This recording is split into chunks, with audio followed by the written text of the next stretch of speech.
Happy hump day, everybody. Happy hump day.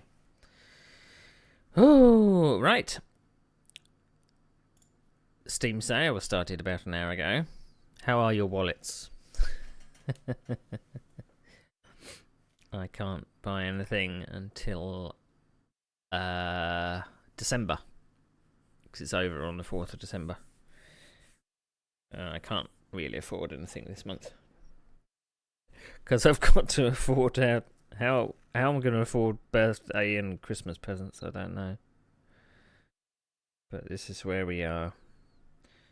What screen do I need? That one. There we go. Yeah. So how's your week been? Has it been good? I'm still kind of sniffly, sneezing and stuff. I've had a cold off and on for the last, feels like a month. It just would not go away. I don't know what it is. It's very annoying. So I was gonna try doing there's a game I want to try out that I got access to. But to be honest, I've not really got the energy to kind of present a game or create content for a game, so you're stuck with it, just the usual old creating content from my failure, which is my old replays. So as mentioned last week? Well, at the weekend, a few things upcoming, which is obviously you've got the game I'm probably going to try and do a video on sometime. I'm going to have to do it soon. I mean, I don't really have to. But I got offered the key, so maybe I might as well. I don't know why, it's not really my type of game. I don't know if I'm actually obliged to make the content. But there we go. So December starts some sim racing content and other content. So 1st of December, I'm probably going to be streaming some Satisfactory, because Satisfactory is going to be doing an in-game event called Fixmas. It's a play on words for Xmas or Christmas. And it's got some special in-game things that happen. So I thought I'd start a new save and maybe take part in that. That might be quite fun. Kind of got burned out on my factory that I was making. It got too big too soon and too unorganized, and I just couldn't cope with it. So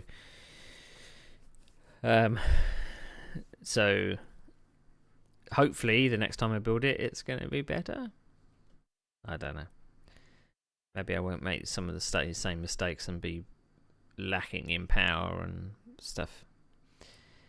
And then after December 1st, I've actually got to check the diary. Let's check the diary. Well, before December 1st, on December the 30th, November the 30th, I'm doing the Virtual World Sports Car Championship, but it's going to be a hill climb this time, so it's going to be a little bit different. There's going to be a lot of waiting around. So possibly when I do it, I'm going to do my build up to my run, because I think you only get one. I don't think you get any more than that. It seems a bit annoying just to go through all that. Just do one run and then that's it. No kind of 3-run average or anything. Do my run and then that'll be it. I'm not going to hang around and watch everybody else.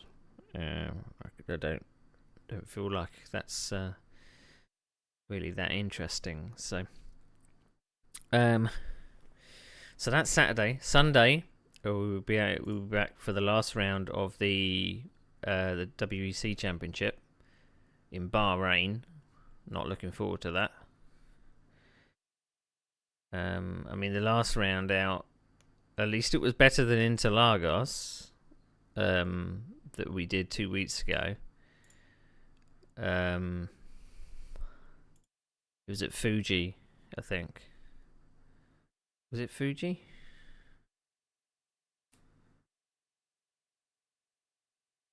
Yeah, it was at Fuji, I think. It was very disappointing because I managed to lose like 3 places just in the pit stops. It just felt so draining. It was just like, what can you do? I was going as fast as I could. And then you pit for tyres and you come out 3 places behind and you're like, can't really do anything. So it was a bit of a hit to the ego, really. It was just like, well, what else could I do? I could have, pedalled as fast as I could, but no. So I was eventually pretty much last in that. So that's December the 1st. So we're going to be doing the Fixmas in the morning and then do racing in the evening. I have recently got back into Euro Truck Sim, but I can't seem to find a good balance with displaying the Truck Sim in VR. It doesn't have a good mirror, like a VR mirror that can, display to the viewer what's going on. So I don't think that'd be have to be kept for an offline game just to chill out.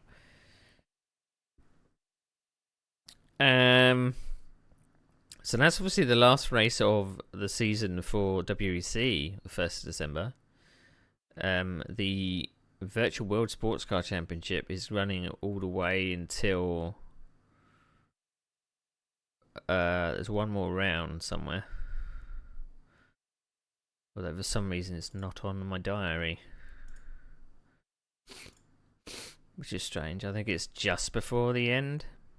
And we've also got, like, on alternate weeks, I'm still doing the Super Formula Championship, and I've got 2 rounds left of that, which is on the 8th and the 22nd of December. So Christmas Eve is on a Tuesday this year. Christmas Day is on a Wednesday. Super Tours for Race Room come out on the 10th of December. I'm not convinced I'm going to buy them, to be honest. Someone did tell me to buy currency whilst in the sale, but I just don't think I'm going to use Race Room enough, even though all of the content is free until the 6th of December. So, but there's something about it I'm just not sure of. And that's it for the time being. That is it for the time being. So what I want to do, I want to open the next season that we're doing.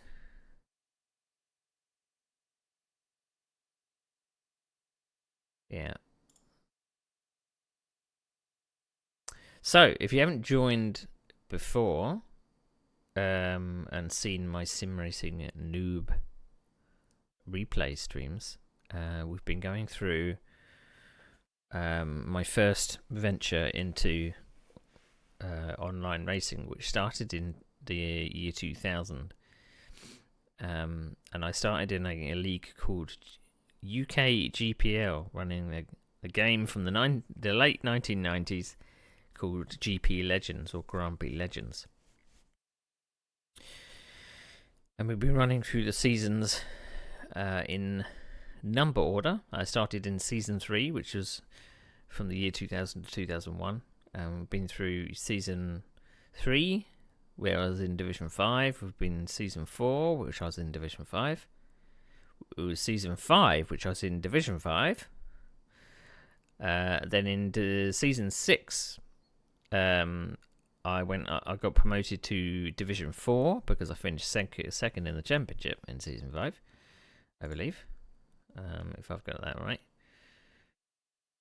Division 5. Yeah, second in the championship on that year. And then season 6, which was in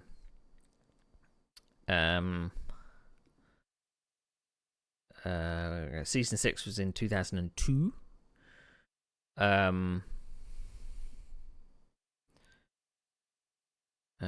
that was Division 4. So Division 4, I finished 5th. I thought that I actually started off well in that season, but I didn't. I started off really, really badly. I then had quite a good latter half. I had like a 3-race run of doing really well, finishing on the podium. And then the season ended with an absolute shocker. So I don't know how I got promoted to Division 3 in season 7. So I'd imagine season 7 is going to be really, really difficult. So yeah, that's where we are at. So it's going to be a new set of drivers that I can't remember people's names of until I obviously go to the results. So this is going to be an adventure. I'd imagine a few people got promoted with me. It's not just me. Like the top 4 above me probably got promoted to different Division 3 or above. So I'm probably with the usual suspects. And we've obviously got a few rounds where I missed. I'm not sure why I would have missed them. 2003... I'm just trying to think what I was doing in 2003. I know in 2003 I did move house at, I think, the end of the year. I think. I moved to a flat on my own for the first time. So maybe my results get better if I'm on a flat on my own. And I think I actually have I think it takes a while. No, I did. I had a homemade cockpit made or given to me at my last place, so I had use of that. So I had my wheel strapped to my cockpit, and then when I moved, I had that. So that was cool. So I'm going to be doing rounds 1, 2, and 3.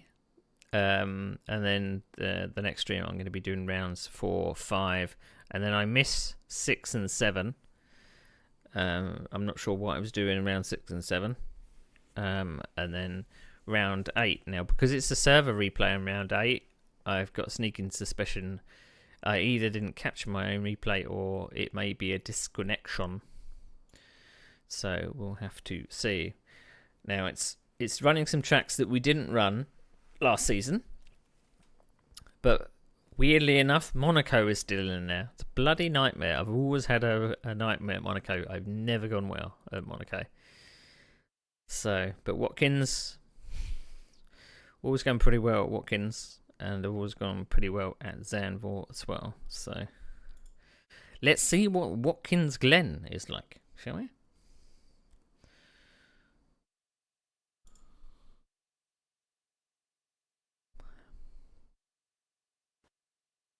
First on the grid. How about that?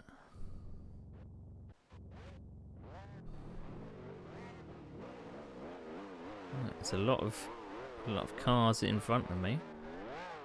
Usually I'm kind of qualifying near the front at Watkins, but obviously I'm Division 3 now, so I'm with lots of fast people. Right, so we've got Dave Allen at the back. There's probably someone that's going to appear here. Dave Allen at the back. I think he was in the last season. V... I don't know what it says. Quicker? Something like that.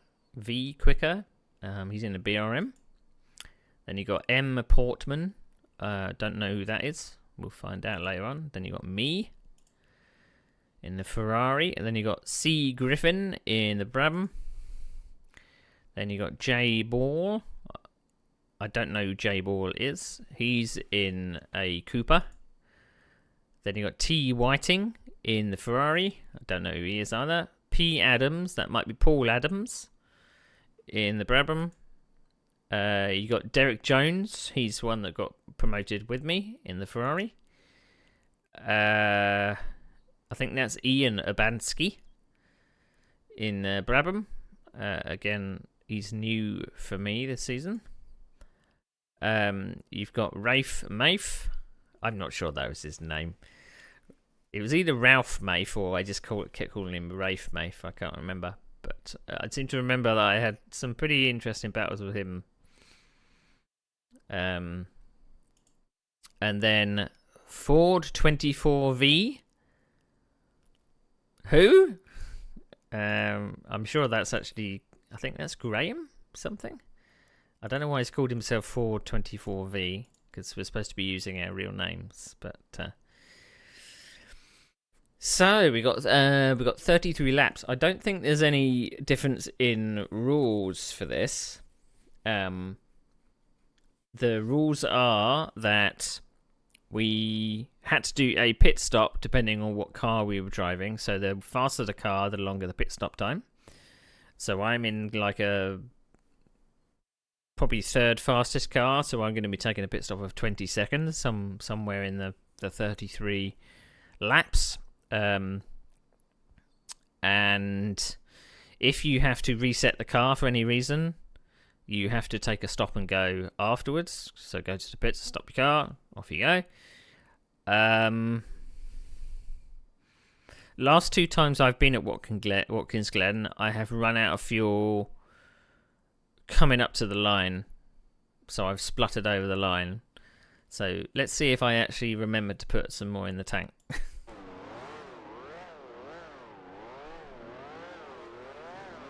Let's see. Sure, can you actually see the flagman from here? Only just.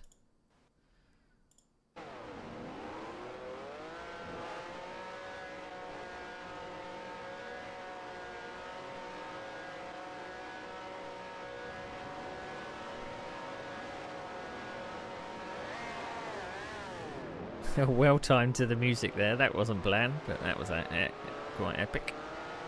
Oh, we've got Kana inside there.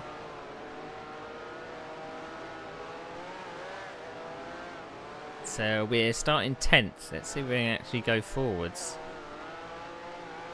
I think last time we were at Watkins Glen, it was 2 seasons ago, and I think I finished 2nd.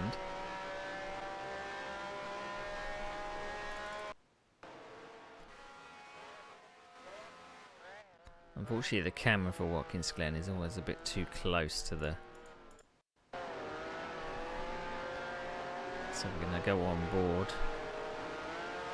Right, we're going to possibly overtake... Who's this? C. Griffin. He's in my blind spot. Where is he? Where is he? Where is he? There he is. He's gone. So maybe I had a not so good quali then. But I'm presuming that this season is going to be one of those where I'm kind of midfield, just for the strength of the other drivers. We did have a few occasions last season where there were some drivers that had some really dodgy connections. Following them was a bit of a pain in the bum. Now I'm not sure who my moderator is this season. Pick a line, will you?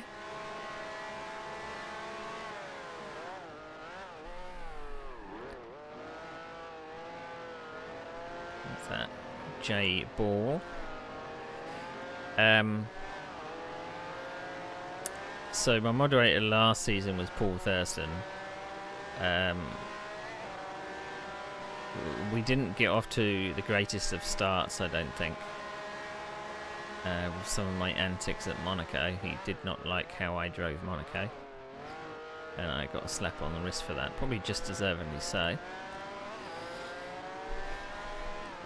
But I think we warmed up to each other at the end of the season with some of my drives. I didn't feature in some of the reports.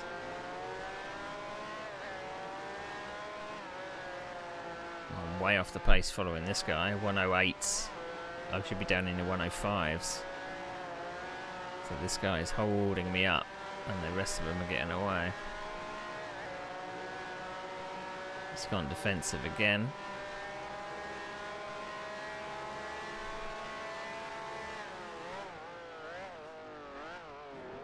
He's just delaying the inevitable, really.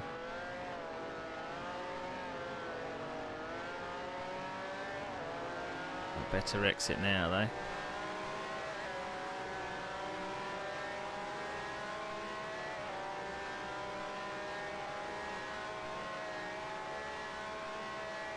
And we're keeping it pinned this time.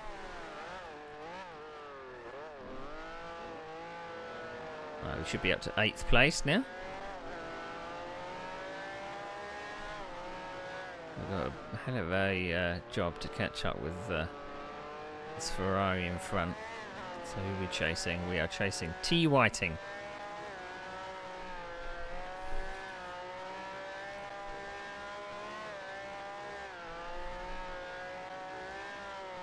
So we lost many seconds behind that guy in the Cooper. So hopefully we can get our lap times down a bit. So what kind of lap times was T. Whiting doing? 107s. Well, I can definitely beat 107s, I know that.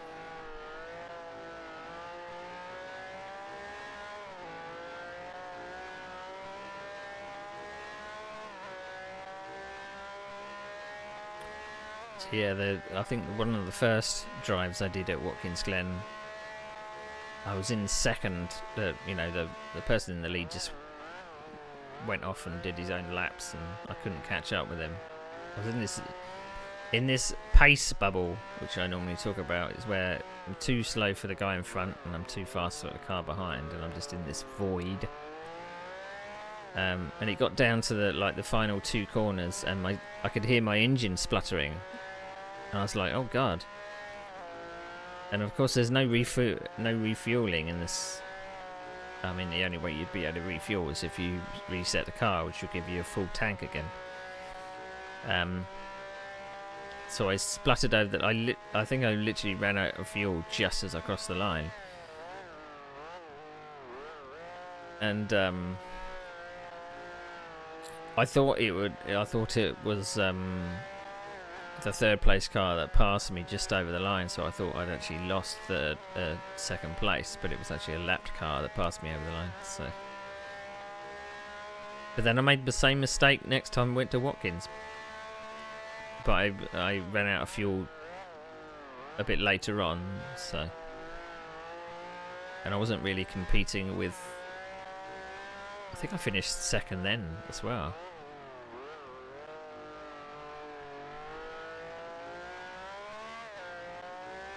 But the pit stops have generally spiced things up a bit.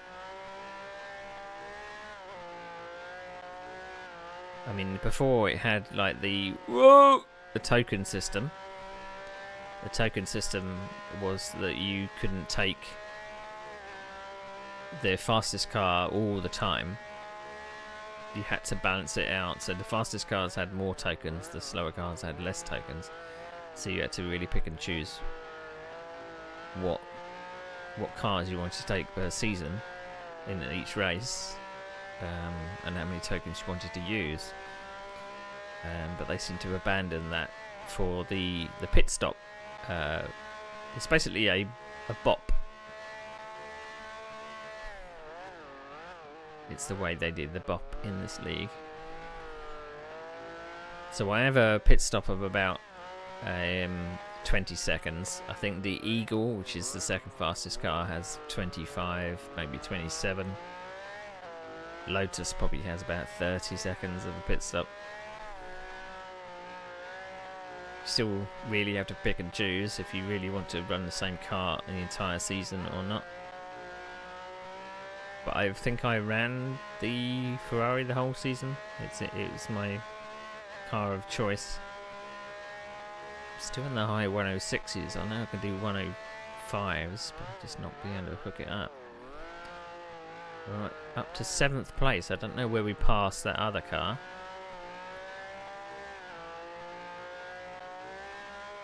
It must have been either a disconnection or something else. Or I didn't see them at the side of the road or something.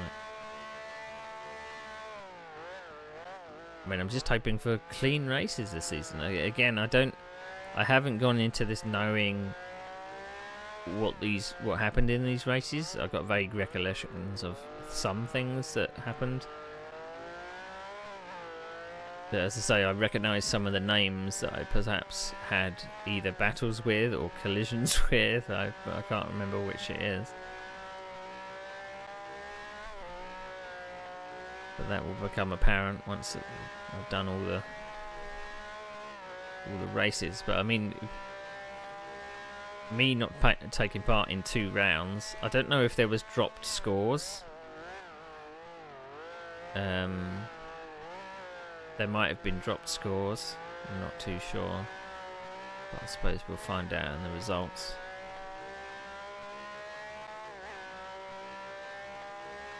I think I'm getting close to this guy. I'm now down I've done my fastest lap of the... I mean, the fastest lap of the race is only a 106.18. 106.18. So it's not a blistering pace. Which is quite surprising, because I'm in an upper division now. And my fastest lap time I did last lap was a 106.4.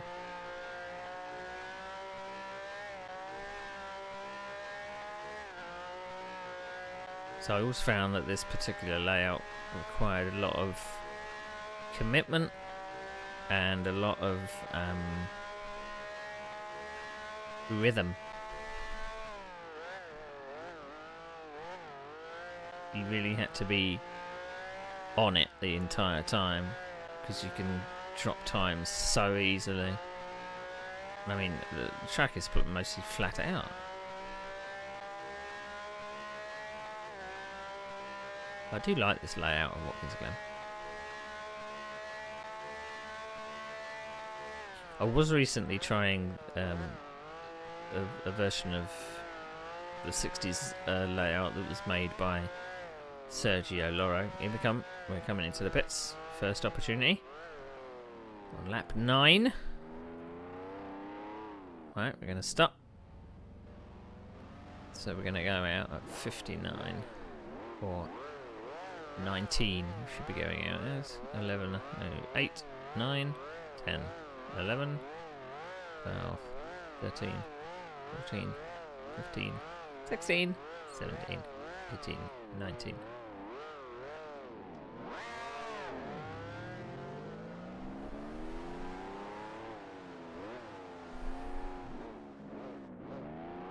You really had to make sure about the exit to the pit lane.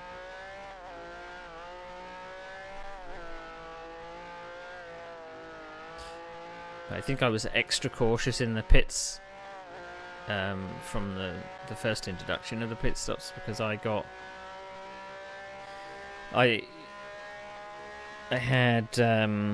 stopped 2 seconds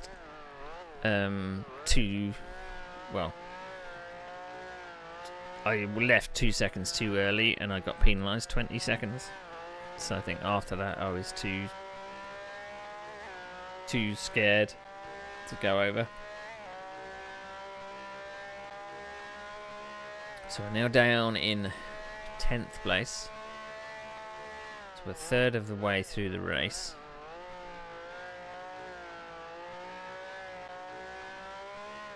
So we did come into the pits in 7th place.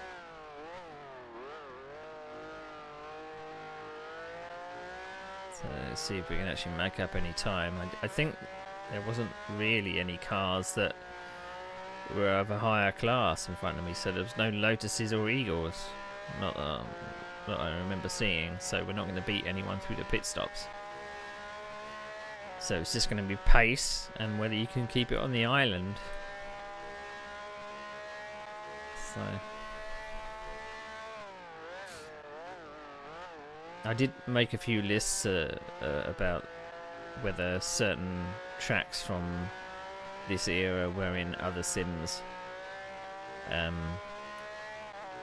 mean, all of them are, apart from this track. I was considering doing a championship using those tracks and using very similar cars, but I had three choices of cars, and they varied so dramatically in grip and times you could do. So I thought I would give a run at Kyalami with these 3 mods. And there was one that I could around about get the times that I would get in Grand Prix Legends. I think there was one that was beat it by like 10 seconds or so, because it just seemed to have way too much grip and too much power. I think the other was kind of pretty similar. So it was kind of like a non-contest. It was like, oh, it's not really going to be a challenge to beat my personal best if I'm going to be beating them by 10 seconds just without trying. So I mean, I kind of considered making a car set with all of the drivers that I drove in these series with, and kind of re-race them, if you see what I mean. But it seemed like a lot of effort for not a lot of payback. Right, so I think that's one of the drivers. Yeah, it's Griffin. That's one of the drivers that was already behind me anyway. So thankfully we passed him through the pit stop. So he would have had maybe a 5-second less pit stop than me. So I managed to squeeze out enough. So we're now up to 9th. That's probably 8th now. But there were plenty of BRMs in the field which don't need to stop at all. So we'll see from the results how far up people went. Because I have a feeling that unless something dramatic happens, this is going to be 20 laps of not a lot happening.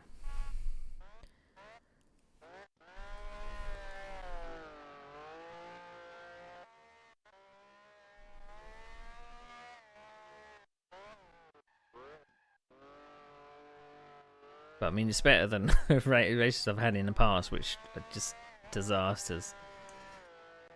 Because the last race I viewed at the, I think it was at the weekend, was Snetterton. I had an absolute nightmare at Snetterton back then. Everything that could have gone wrong did go wrong. So I think I started well up the field, but had an accident at turn 1 and just never recovered. I just kept spinning at turn 1. I completely missed my braking point coming into the what I think was the bomb hole corner, and I had to reset my car because the rear wheels fell off. And then I had quite a nice battle with somebody. I passed them and then fell off the road, and then caught up to them again. And I was just about to pass them just over the line. If there was just one more lap, I would have got them. But unfortunately, I was lapped at the time. So there wasn't one more lap. So.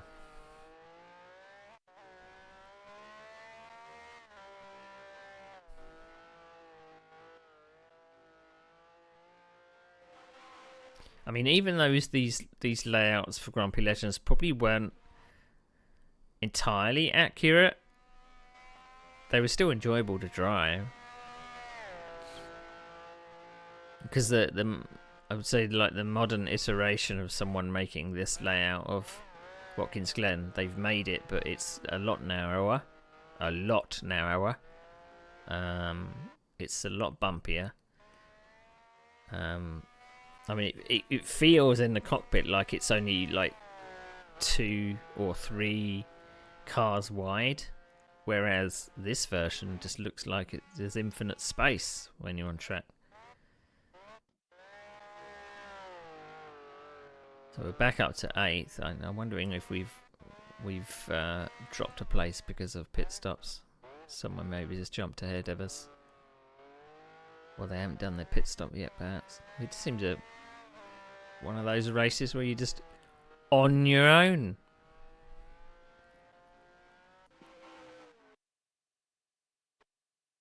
I'm just obviously trying to think what was I doing in 2003 that I would have missed 2 races. I think there was probably an occurrence last year, or the last season rather, so season 6, where I had that really nightmare race at Monaco, and the next race I wasn't there. So whether or not I took it personally about the moderator comments and didn't want to take part in the next race. I mean, it definitely wasn't a race ban.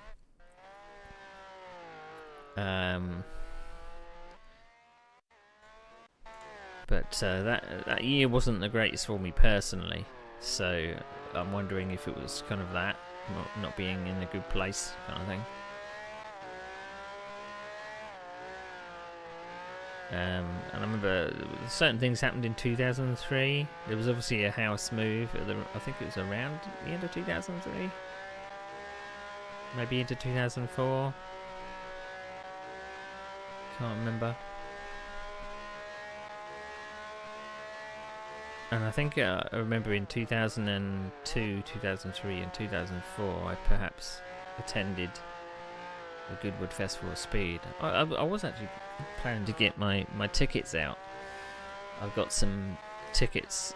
I save all my gig tickets and stuff like that. I wanted to kind of maybe see if I'd actually got them in my album. So I think I'm chasing a Ferrari. I'm now up to 6th place. So So J Ball. So J Ball was the Cooper that I passed in the first number of laps. So because it's a low powered car, J Ball has jumped ahead of me in the pit stops. So now we're now up to 5th place. What's gone on?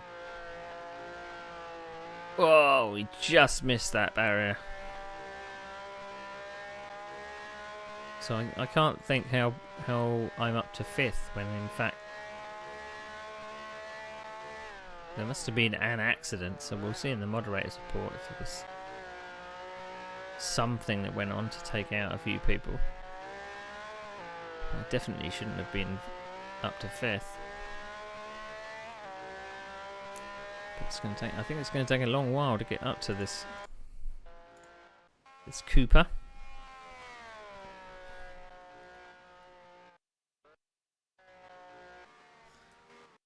We must be pushing it a bit, locking our tyres.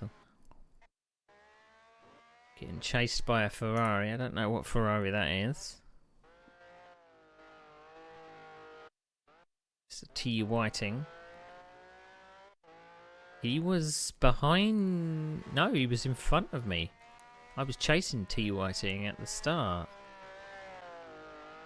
Before the pit stops, he must have had a bit of an off then. Now, it could be Tom Whiting. Could be Tim Whiting. I'm not sure of these names until I look at the standings.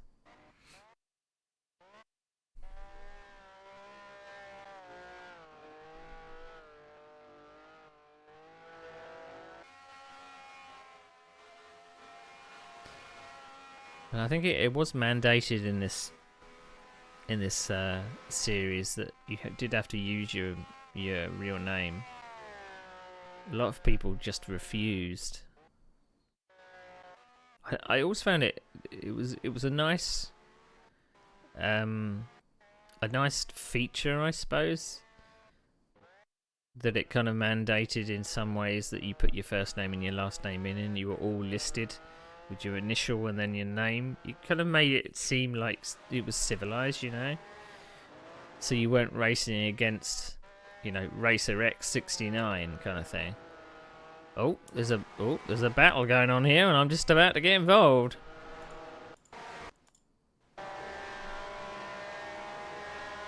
So Dean Jones is I'm lapping him.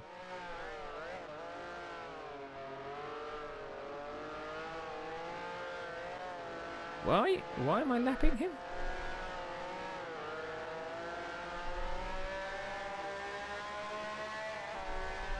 It says he's 10th.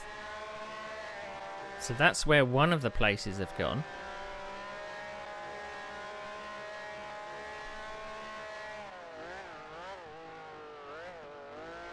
Right, that's a Cooper that's... Is that a Cooper or a BRM that's gone wide there? Looks like this is going to be a bit of a battle near the end. That's a Cooper. That's another Cooper! Jesus! That was lapping him. Holy moly.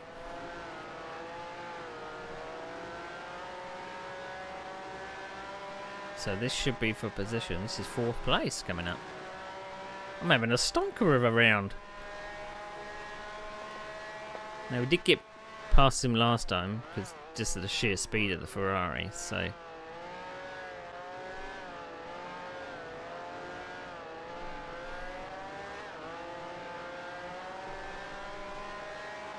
It did look like I was a bit unsure going past that Ferrari because I didn't know whether I was lapping him or not. Because obviously the only real notifications you get is on the pit board. So you were kind of coming across these 3 cars. You're like, you know, which one's for position and which one isn't. Am I passing them or not? And until you see your pit board and then you work out what name is ahead of you, but.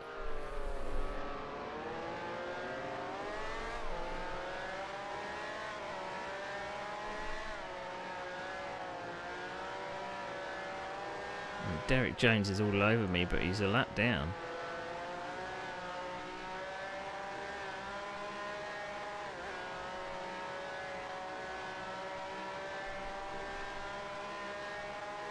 So lap 22 of 33.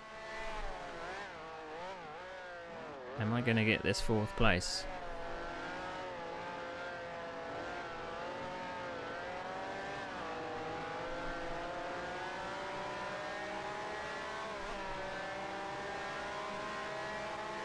Now this is the exact place that we passed him last time. Oh dearie me, that was a little tight.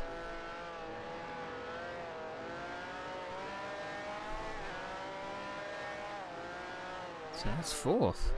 Oh, I thought we were just about to get boned there by a Cooper.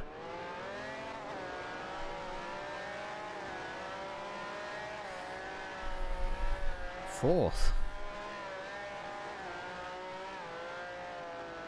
So something must have happened. So who am I chasing? I'm chasing Ella Wong. No, Ella Wong is... She is 10th.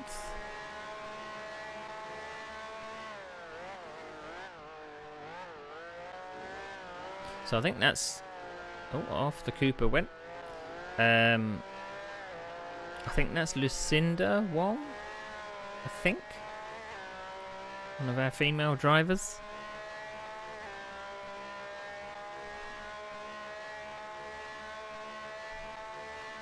And I remember also during this time that I was racing in UKGPL, there was like some break-off series where a couple of people from this league decided to make their own under a kind of a different set of regulations. So I have some replays of that, and I think it was around 2003-ish that we had a few races. I did have a brief look at one of the replays. I think it was actually more of a hardcore. You know, the different rules were like, you know, if you go off and you break your wheels or something, that's it. That's your race over. There was no second chances. We also did multi-class racing as well.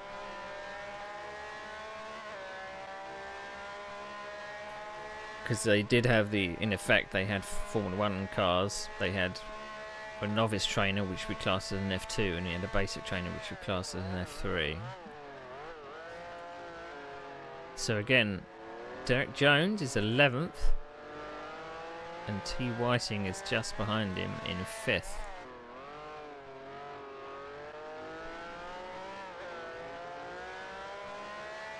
So 25 of 33. So I'm chasing, I think it's a Brabham.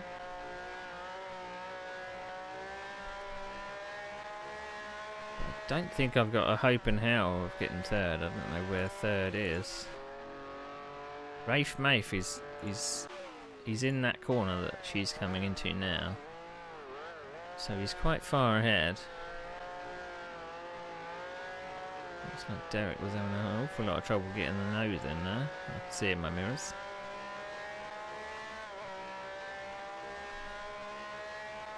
So fastest lap time of the race is a 1:05.8. My fastest lap time is still a 1:06.2. So I'm not on the leader's pace, but I've managed to get up to 4th, which is quite surprising from when I started. And there's not been, I've not gone off the track or anything. Now I'd imagine it would have been very hard to know who was behind, because there's 2 Ferraris behind. What I'd see from my pit board is the initials and just like a time. So I would have to judge whether the person behind me in that Ferrari is the one that is the one that's for position, or the one that would be unlapping themselves. So I imagine that was very, very difficult to know.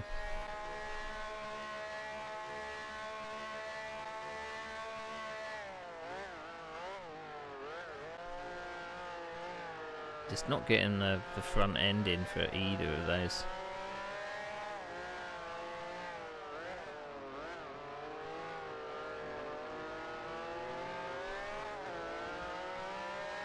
I did get to know Derek Jones in real life, so to speak.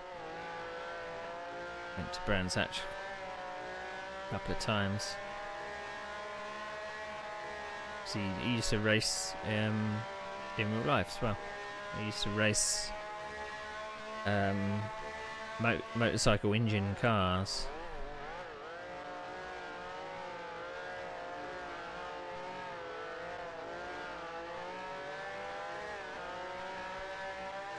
We went to Brands Hatch one time and was able to film him racing from the infield, which was kind of cool. And obviously when you're at Brands Hatch, you could basically stand in the middle and then see a car going all the way around it.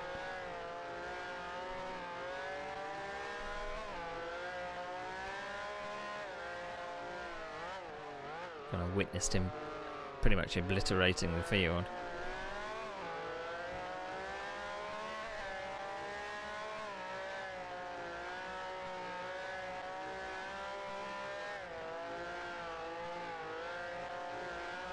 I do. It's kind of nostalgic going through these races, because you do wonder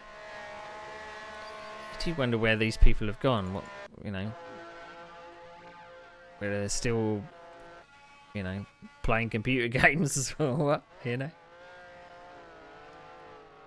I mean, I always said that I felt like I was the youngest of the lot.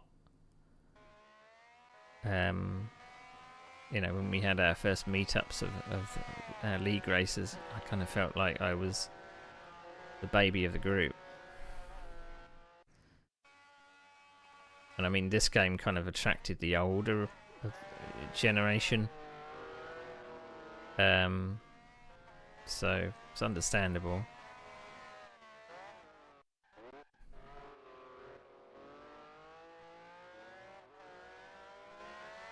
Lap 29 of 33.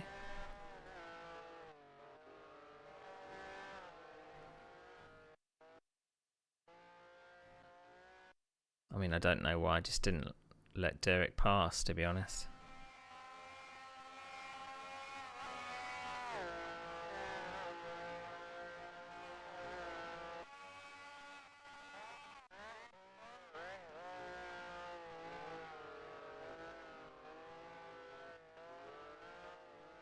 I mean, blue flag rules and stuff weren't really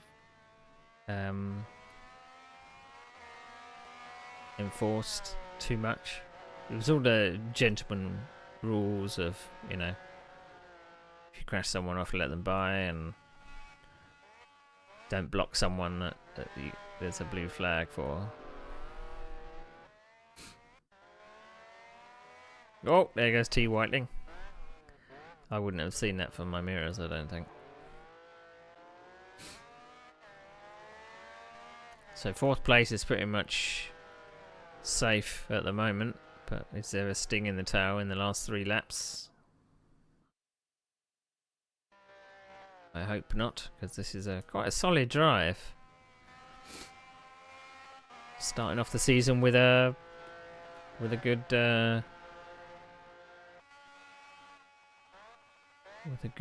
strong drive in a new division as well.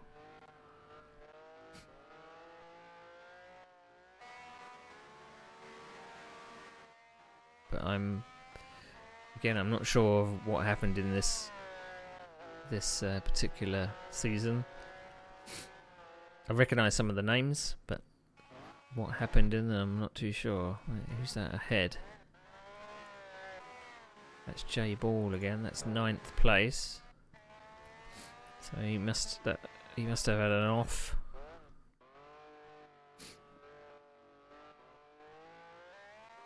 Because we were... Yeah, because I just passed him for position. He must have had an off and dropped down. So now the person behind me is actually catching Jay Ball for position. I assume it's probably Jonathan Ball. I'm not sure. I apologise for my sniffing. A persistent cold, it will not go away. My body has threatened it. I would just rather have a cold rather than kind of just teasing me about a cold. And ironically, at my last place I was living, it was kind of cold and kind of damp. And it was kind of like the breeding ground for having colds and stuff, but I never had that many colds whilst I was living there. Lived there for like 10 years or so. And then as soon as I moved to a new place, first thing that happens in the first few months, I get a cold.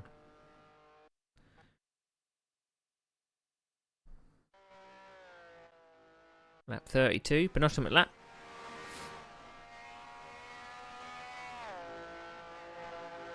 Penultimate lap.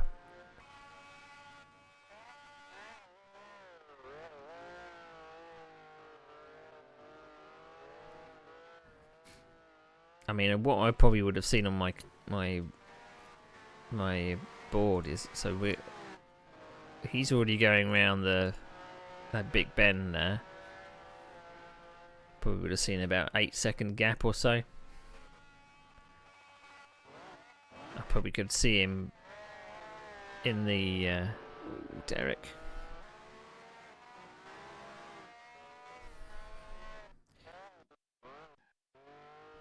See him as a few pixels ahead of me. Right, last lap coming up. Someone has just done a 105.4. Where were they saving that from?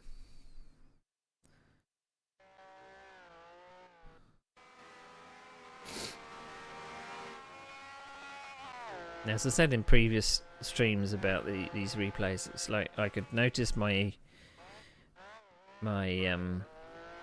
newness to online racing and just my racecraft was particularly lacking. I could notice mistakes and just getting too ahead of myself, and Not thinking with my brain. Just...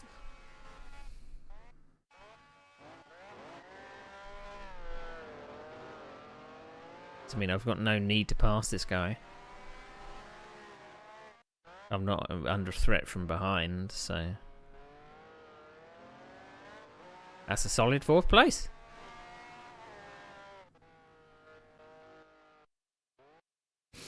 A solid 4th place.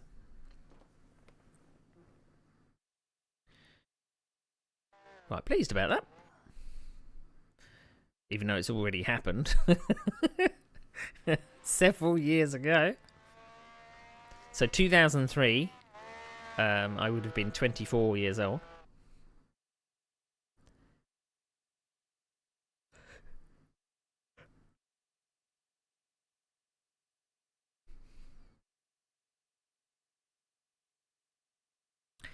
Yeah. So, let's see what the moderator has to say. I mean, I'll find out what happened in the rest of the race.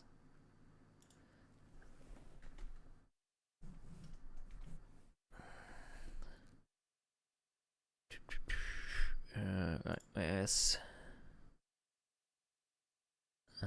results.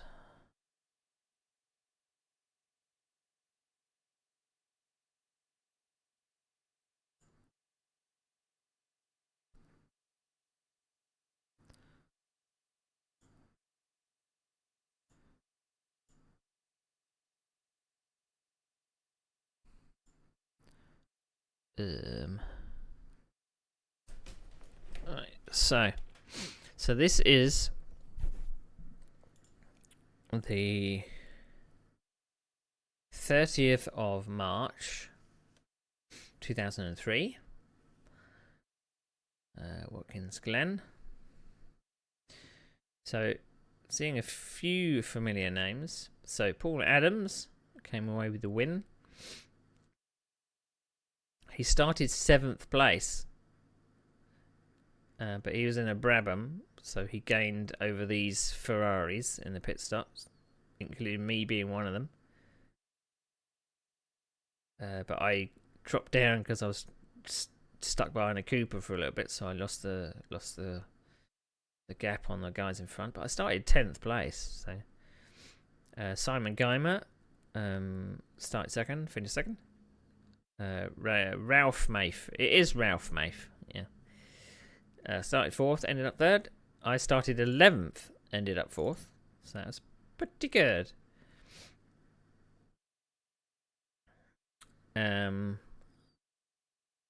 So Tim Whiting started 8th, ended up 5th. It's Clive Griffin. Started 10th, ended up 6th. That's good.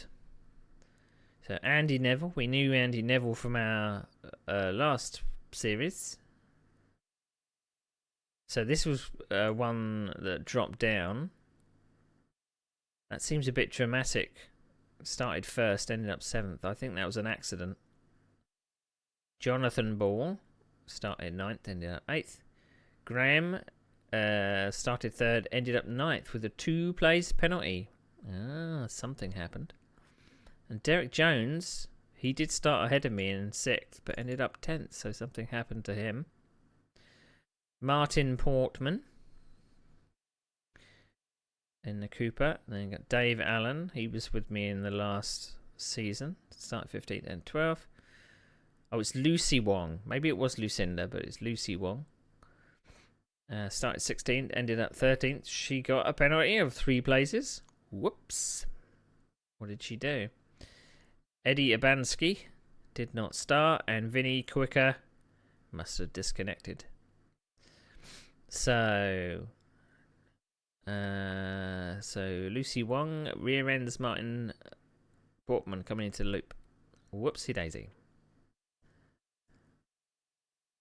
So she got 2 places docked for a rear ending. Martin Portman does a shift R but doesn't stop.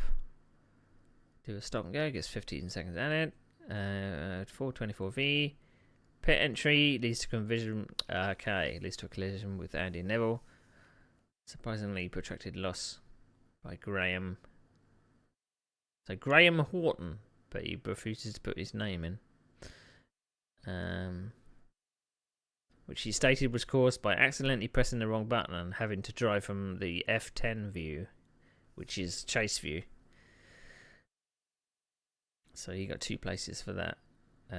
Martin Portman puts a wheel on the grass and loses control, colliding with Lucy Wong. Racing incident. So kind of turnabout's fair play. So she hit him up the arse in the lap 1, lap 15. He spins into her. So there you go. So not too much. So our next round is Mexico City, which is the 13th of April, 2003. So we'll have a look at that one. Can have a little drink before I start.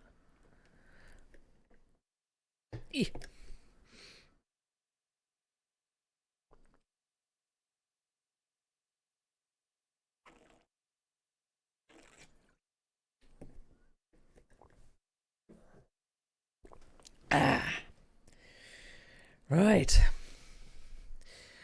Now, Mexico City has always been a bit hit or miss. And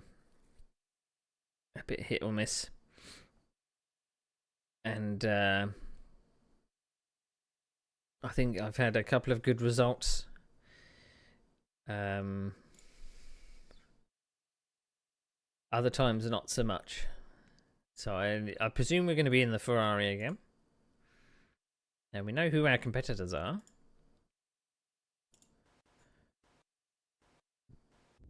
Here we go. On the grid quite early. Oh, it's a Ferrari race, is it?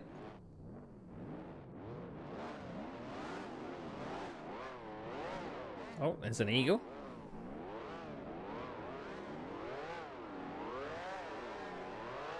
I think last time I was a bit annoyed at Mexico because I had a brilliant start and someone came across into me on the main straight and punted me off into the undergrowth, and then I had to have a drive of my life from the back. But I did end up having collisions with a couple of other people, so... Right, let's see what we got. So we got Jonathan Ball on pole in a Ferrari. We got Derek Jones second in a Ferrari. We got Kev Hammett. It's the first outing for Kev this season. In third in the Ferrari, and then you got Kay Saxena, whoever that is, in an Eagle in fourth. Fifth is Graham Horton. Still refuses to use his real name. And then you got me in sixth. Seventh, you got T. Whiting, who was just behind me last round. You got that's probably Keith Laurie behind me in a Cooper.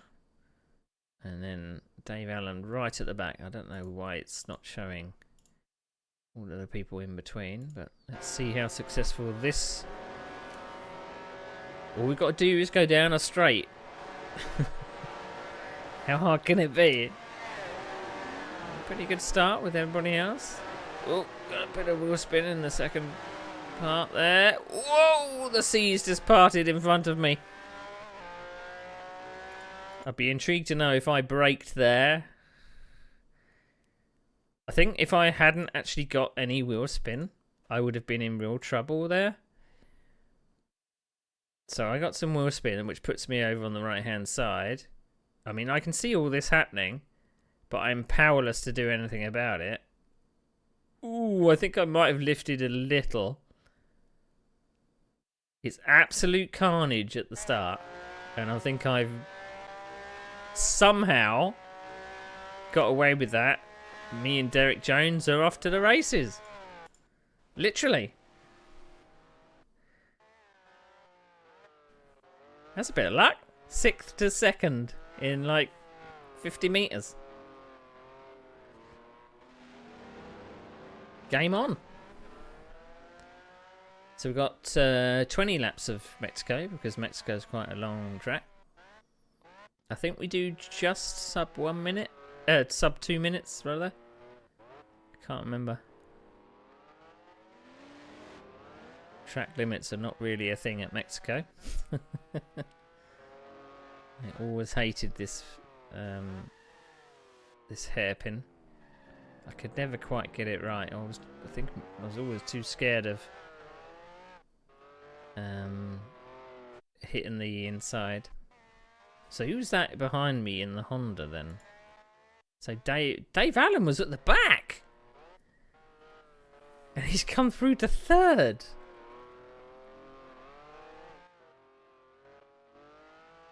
How about that? He must be thinking it's Christmas in April. So there goes Derek Jones. There goes me. Dave Allen's not even on the camera. Ooh, that corner's always a bit.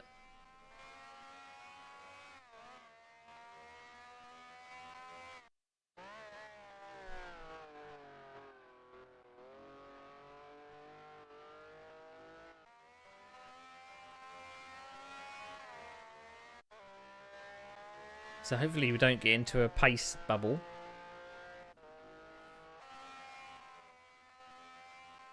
I was going to see Derek going off into the distance there. First lap was a 1:56 for Derek, and I did a 1:58.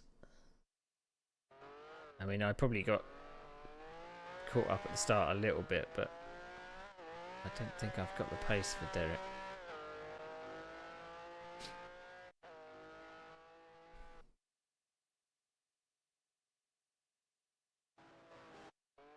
I mean, I can remember certain things of like little clips and replays of things that might have happened at Mexico, but I'm not too sure about this race at all. I think I can vaguely remember that start line accident and feeling so lucky that I wasn't involved in it.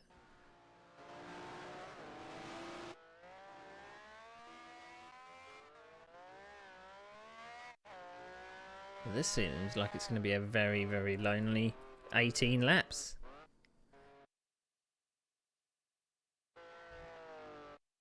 This, Derek is pretty much checked out. He's off.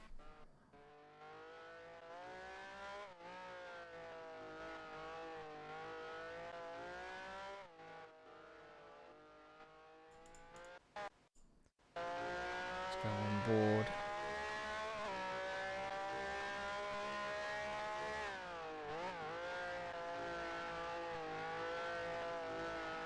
I mean, he's going under the banner just before I get to that building. He's pulled out several seconds lead. So 1:50.69. Now we're up to speed. He's done the fastest lap time of 1:50.2. So I'm not far from race pace. Well, I had an accident with someone coming into turn 1 last time we were at Mexico. I basically accidentally punted someone off. I thought I was up the inside, but he didn't think I was up the inside and came together. And I was best off. Because he just ricocheted off my car. And I was like, oh, where'd that car go? And I think the moderator slapped me on the wrist and said, racing incident? I can't remember.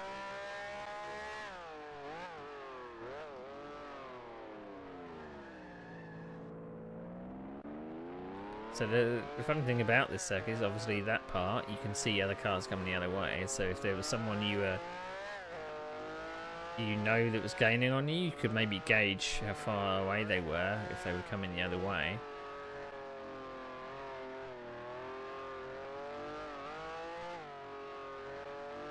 I mean, it's exactly the same as Watkins Glen, that you had to get the car really turned in and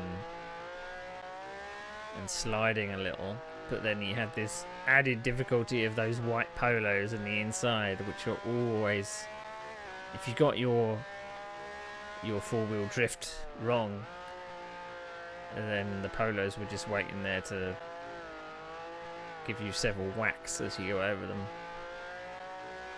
And if you're very lucky, you just bumble over them. You're not sent into orbit, because sometimes the GP Legends physics engine can sometimes overreact.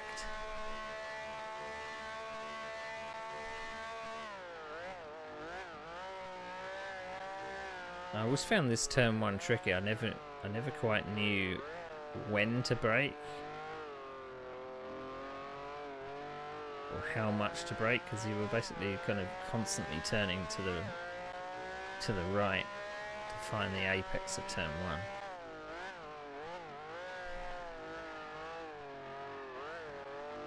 I can't see anyone in my mirror.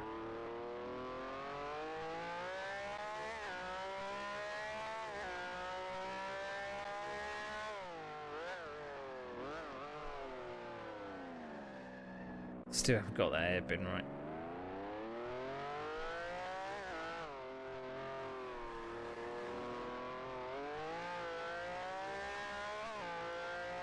Derek's in the 149s now, the high 149s.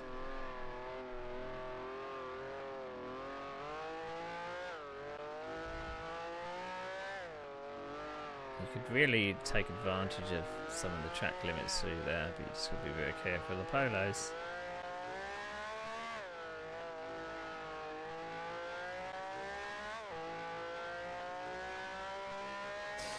But we'll see what happens at the pit stops, because obviously there's a couple of Coopers that may beat us through the pit stops. So me with my racing head on several years later, I would say that I would pit at the end of the pit window, because I'd imagine that I would be pulling away from all of the lesser powered cars, so building a gap.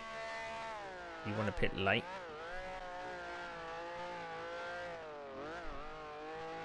But that gives you less time, that if you are behind, less time to catch up. So there's, if you do get past. So there is that.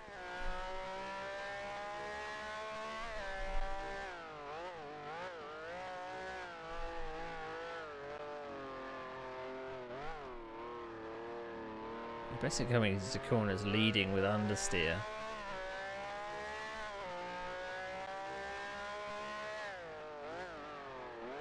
I think I definitely preferred a car that wasn't too tail happy, but then again, I mean, setups, you did have a setup from, because all the faster guys would just give away their setups, they didn't really care. I mean, it didn't make me as fast as them, but I didn't play with anything to do with setup in these days at all. I might have changed steering ratio.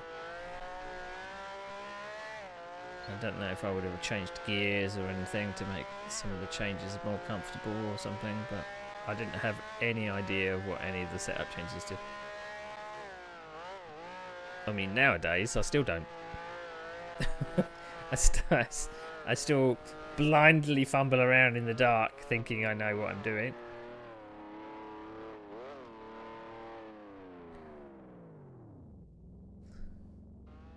Those people were definitely not there.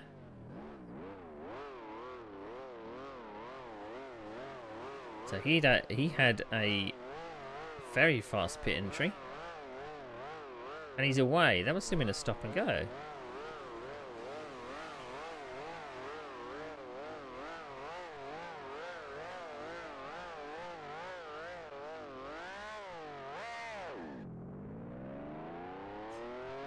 So obviously these people weren't here in the previous version of the track that we were running. Apparently down to 9th place now.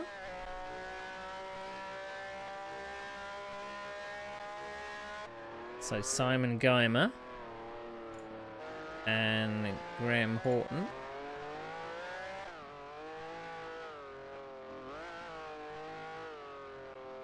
So he seemed to get his pit entry a lot faster than I felt like I did.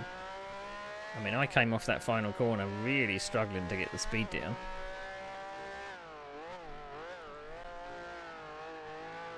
But Simon Geimer and Graham Horton should be way behind me when they've done their pit stops.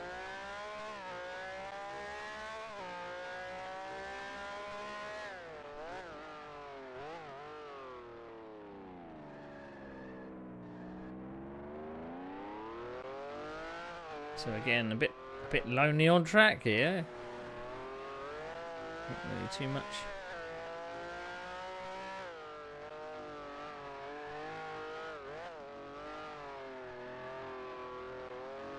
Bit lonely.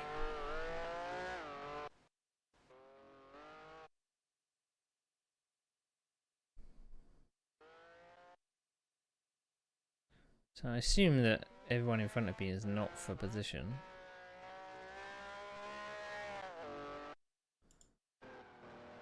So you got Portman. I think he's passed me through the pit stops. Nope. He's coming in for pit.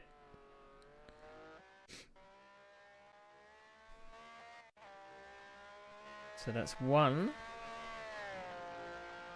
Oh, that's a lot. That's 6th place. Back up we go. Right, so who's the next in line there? Simon Geimer. I think he's still got a pit. And Lucy Wong has definitely got a pit with that Eagle. She was way far behind. Because it was just me and Derek out in the 1st and 2nd. Or Derek and I in 1st and 2nd, rather.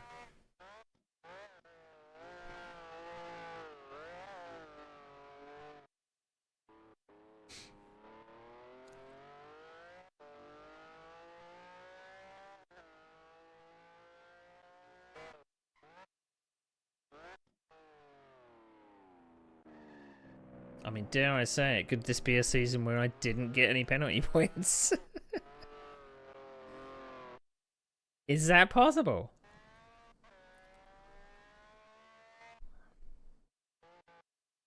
Oh! Oh! I got it!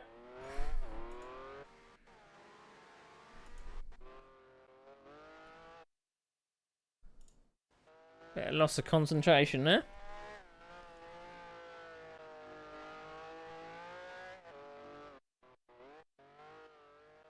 The Polos strike back. Lap 7 of 20. So basically this is a 40-minute race. Ish. That was a bit closer to the barrier than he would have wanted. Up to 5th place. So we passed somebody. Whoever that is. 4th place is still Simon Geimer. I mean, he shouldn't really be ahead of me for much longer because he should be taking his pit stop sometime.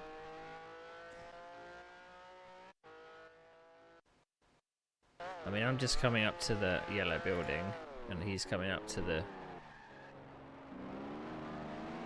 So he can probably see me coming the other way. Nope, not quite.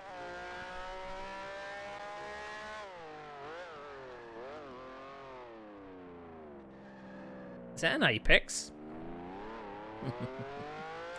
I mean, I can't... Oh, I can only just see someone coming the other way.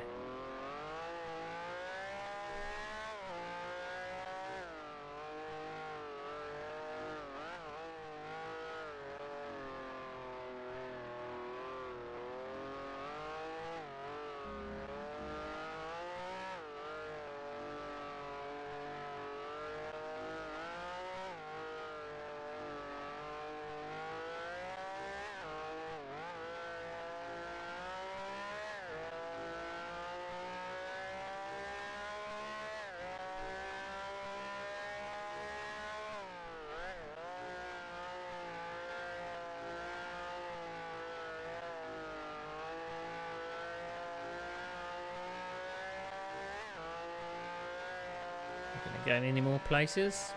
No, 5th place still. No, 4th place. I can't read. So, is Lucy pitting quite late? I'm guessing she is. So there's T. Whiting. He should be pitting too. P. Adams is in the lead at the moment. I think he's actually vaulted us. Paul Adams is a net leader, I think.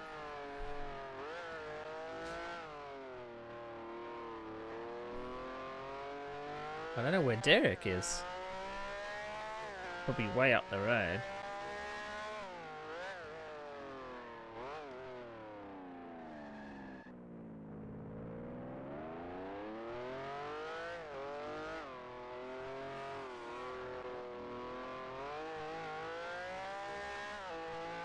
Nearly at half distance. I'm doing like consistent 150s. That seems to be my pace.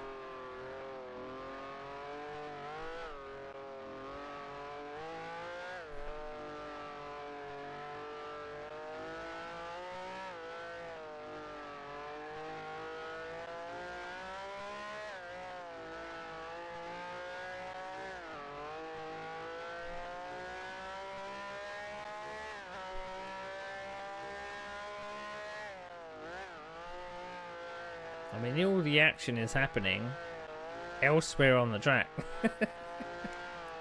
Everyone doing their pit stops and... Right, there's a car in the pits. So that's 3rd. That's T. Whiting. Lucy Wong still hasn't pitted. And Paul Adams is in 1st there. Where's Derek Jones gone?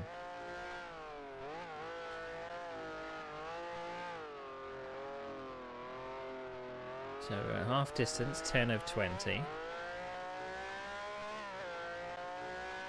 wonder if... Is Derek Jones even around? He's there. He's in 4th. What?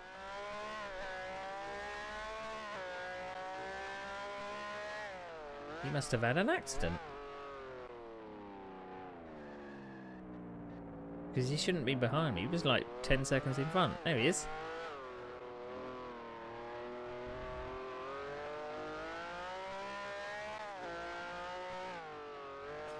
So I don't know if we've got a podium on here. I still don't know if Lucy's going to pit. She should be. Because I was in front of her before the pit stops. And she will be in the pits for more than 20 seconds because she's in an Eagle.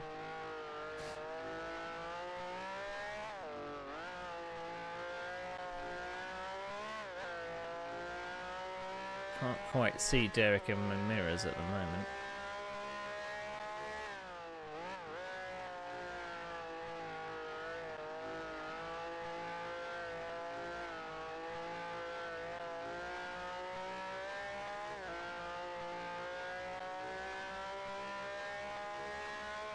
No, I'm still in 3rd. No, that must be in 2nd now. So Paul Adams is in turn. Why am I still 3rd then?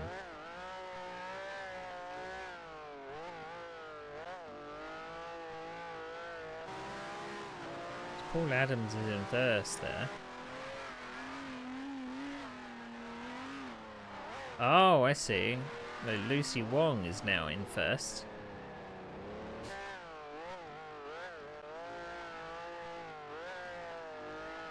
I got a hell of a job to try and catch Paul Adams. I mean, where is he now? He's just coming around here. You can see me go past. So I've got 9 laps to catch a Cooper. I'm doing 150s. So is he. So...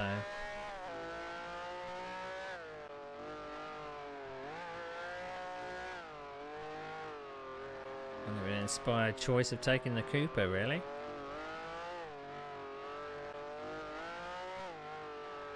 In some ways, I just liked the Ferrari too much.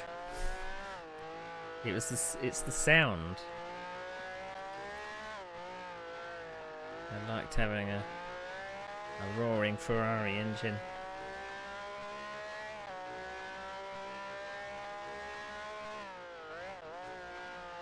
So, I mean, I can kind of benefit from having the straight line speed. You know, if you were driving a Cooper or something, you would really have to rag it to, or I would have to rag it to get the same kind of lap time to make up for the straight line speed loss.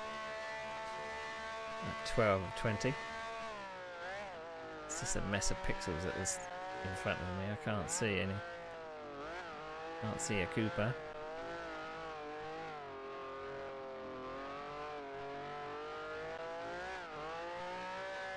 I wonder whether Lucy has actually forgot to pit, or I think there's probably a pit window, but I don't know when the pit window starts and stops.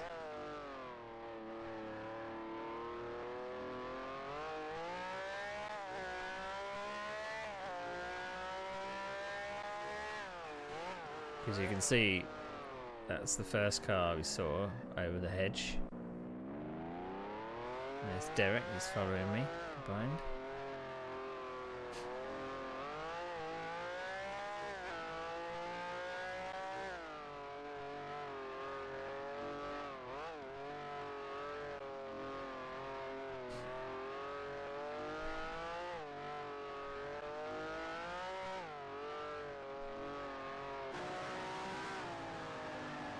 Paul is catching Lucy Wong there. Let's see if Lucy pits this lap. You going in the pits, Lucy? Yep. No, she missed the pits. I think she tried sliding down for the pits, but she missed. I mean, she wasn't letting Paul by. Oh dear.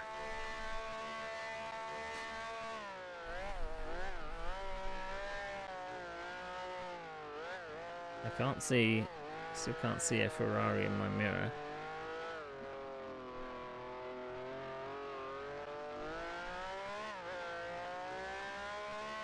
So Derek Jones has now done a 148.5. I've just done a 149.7. Oh, I'll do that corner correct, didn't I?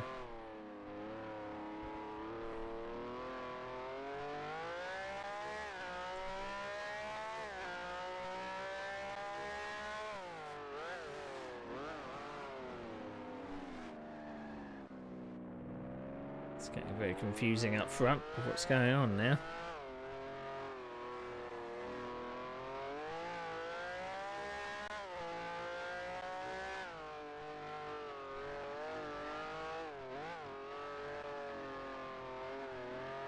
I mean, I probably would have been a bit further up if I hadn't had that spin, but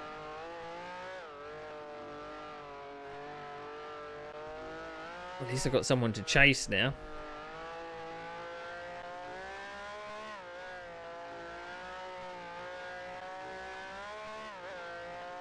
And again, would I have known that this is a position that's going to suddenly disappear? I can see someone slowing down here. Judge that perfectly.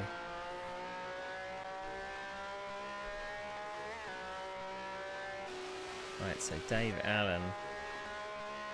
So he's pulling out of the way, thankfully. So Paul Adams already at turn 1. I'm not too far off. 14 of 20.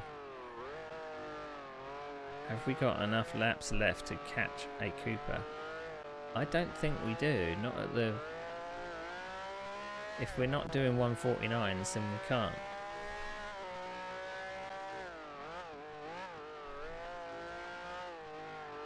And I think I've said this before, that I don't think...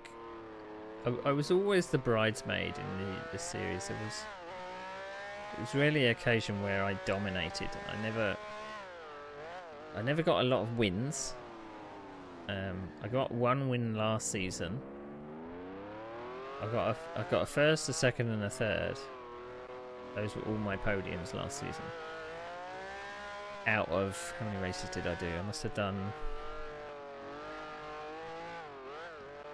6. The rest of the races were nightmares. So, those are the best races of that season.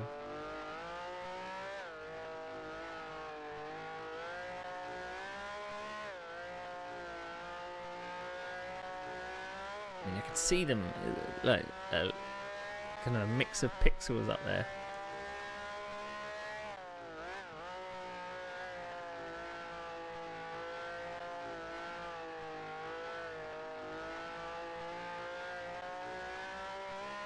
Tantalizingly close, but not close enough.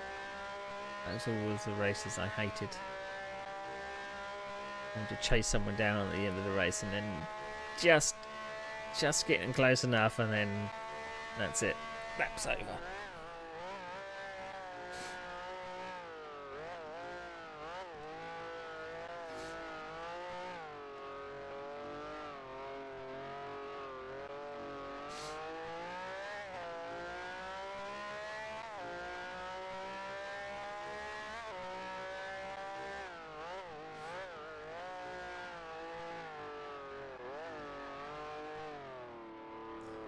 Still can't see anyone in my mirror just yet, so not really under threat at all.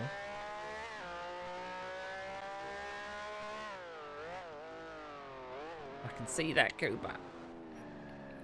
So close. I seem to have pulled away from... That wasn't a Ferrari that was coming the other way. Has Derek made a mistake?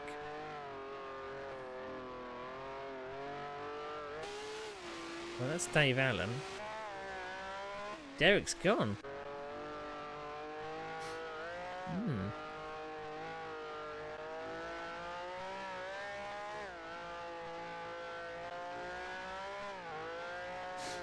So we got a, what was it, a 4th last time out? And this is probably going to be a 2nd. Strong start to the season. Although I think Paul Adams won the last round. And this is going to be a 2nd win. So...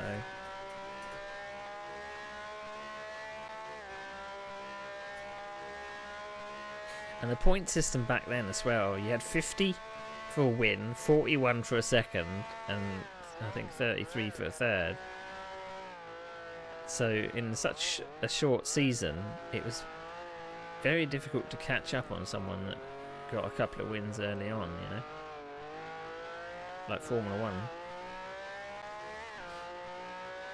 Now if this was IndyCar, it would be 50 for a win.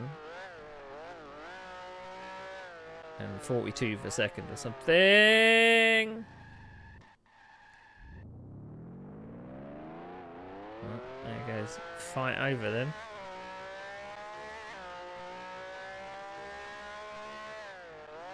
Didn't look like I lost a lot of time though, did it? Very graceful.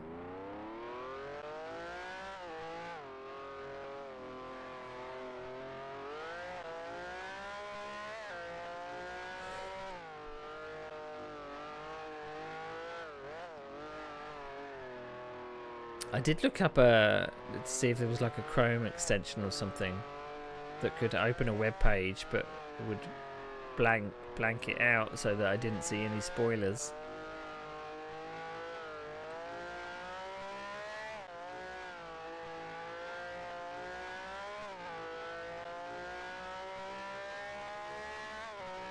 But I couldn't find one.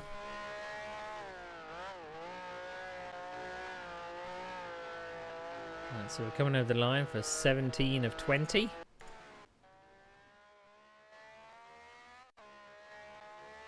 Don't think I did. Well, I lost 3 seconds there. Last lap time was a 49.7.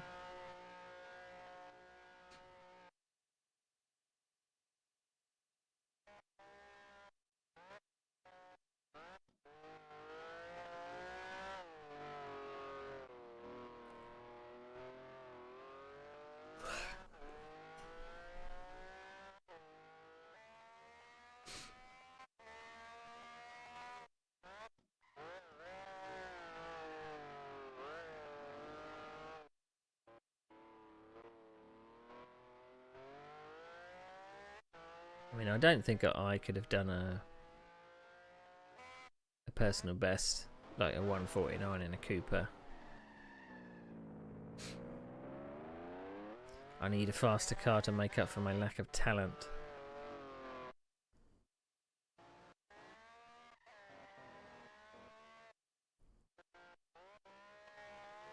Strong showing though. Only a couple of spins, but it hasn't really harmed an awful lot. I think maybe if I hadn't have had that first spin, I would have been maybe 5 seconds behind Paul. But I was just very lucky to avoid that accident at the start.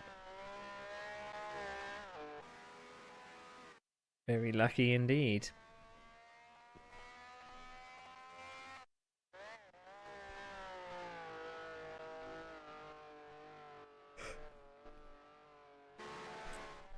I can hear that Cooper. Can't see him on the camera though. At 18 of 20. That's another 149. It's not even in the camera view.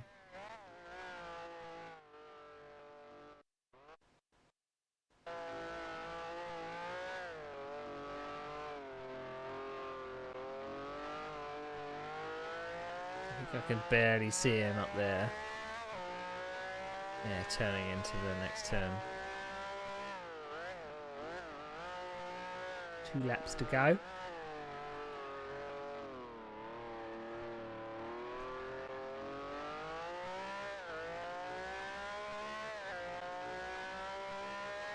And it's still tantalisingly close coming up to the hairpin.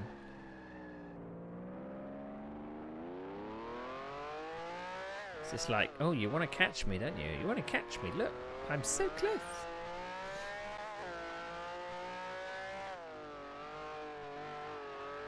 Oh, yeah.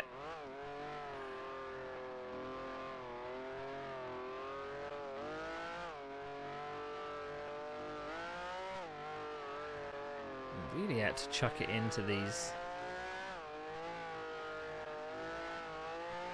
turns and bury the throttle and hope. And then if you get it wrong, you rear wheel on the dirt. Don't blow your engine. I heard that misshift.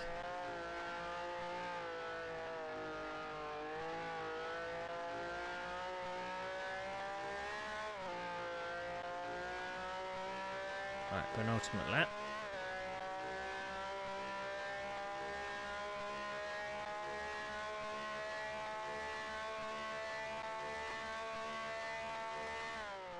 I can just see him going into turn 1 just as I arrive. But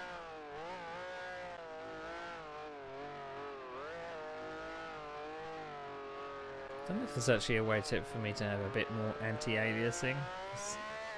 It is a little bit of a mess of pixels, but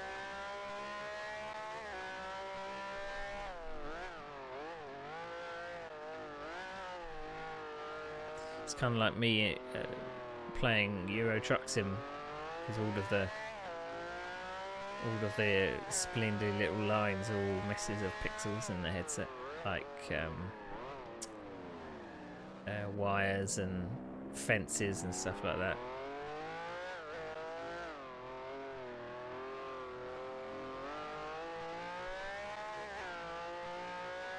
I mean, I'm closer than I've ever been, but just not close enough to even have a hope.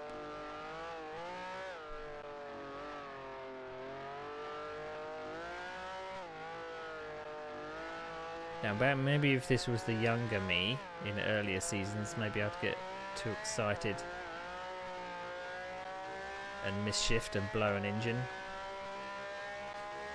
or go off the track. Because the chase is still on, you know, you never give up until the last corner of the last lap.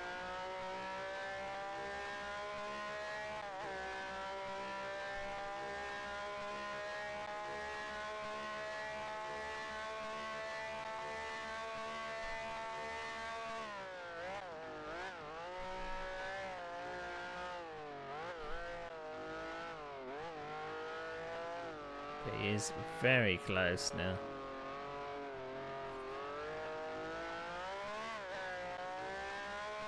I mean, he's probably just taking it easy towards the end, and I'm going like the absolute bat out of hell.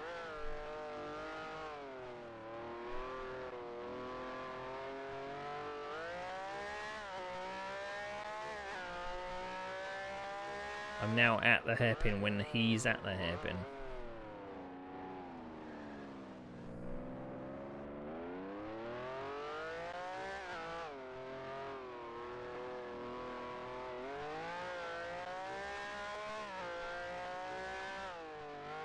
It's annoyingly close. I mean, if I hadn't have had that spin, I would have been up to his rear gearbox with about 2 laps to go. Look how close I am.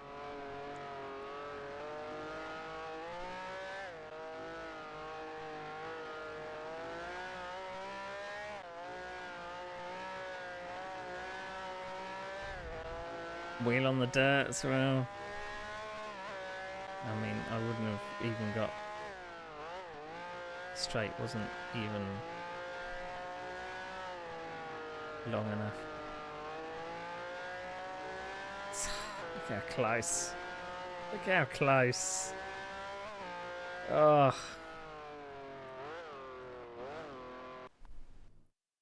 Look how close. Well raced, Paul. How's my donut game? Still bad. I still can't do donuts. Both put our hands up. Hey! I don't know. After all these seasons, I seemingly haven't worked out how to do a donut. Oh, right. Let's see.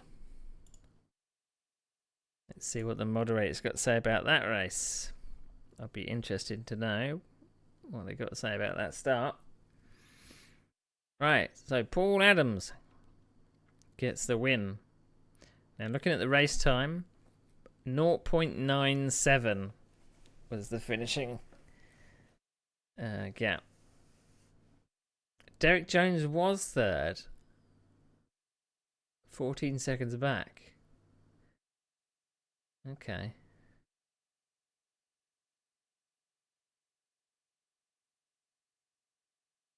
Let's skip that.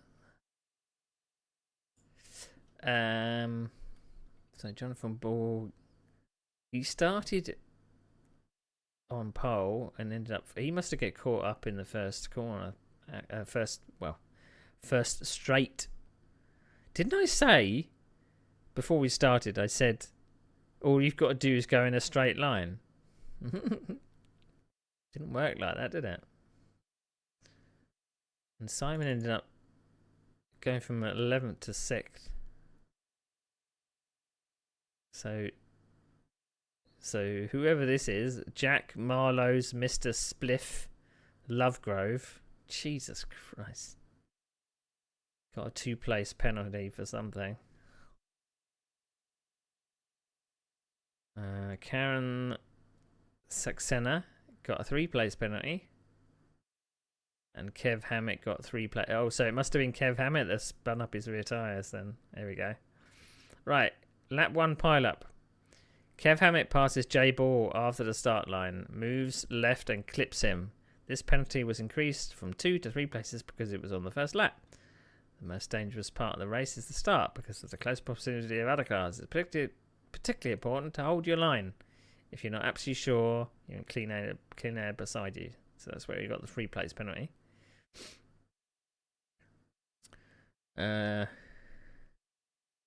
Saxon got a penalty for couldn't avoid J Ball, but diving to the left at the start was extremely dangerous move and could potentially have caused exactly the kind of incident that did in fact happen to Kev Hammett and J Ball. Penalty increased from 2 to 3 because it was at start, but increased to 2 because it didn't actually cause an incident. Ah. Texas shifter, no stop and go. Simon moves to the inside, but just wide into K. Lorry. This would have been a 3-place penalty since cold tyres and heavy fuel. Load probably contributed to Simon running wide, but there was quite a bit of warp involved. It's pretty clear that Simon had already backed off after realising he entered the corner too fast. He gets a warning. So lots of other penalties.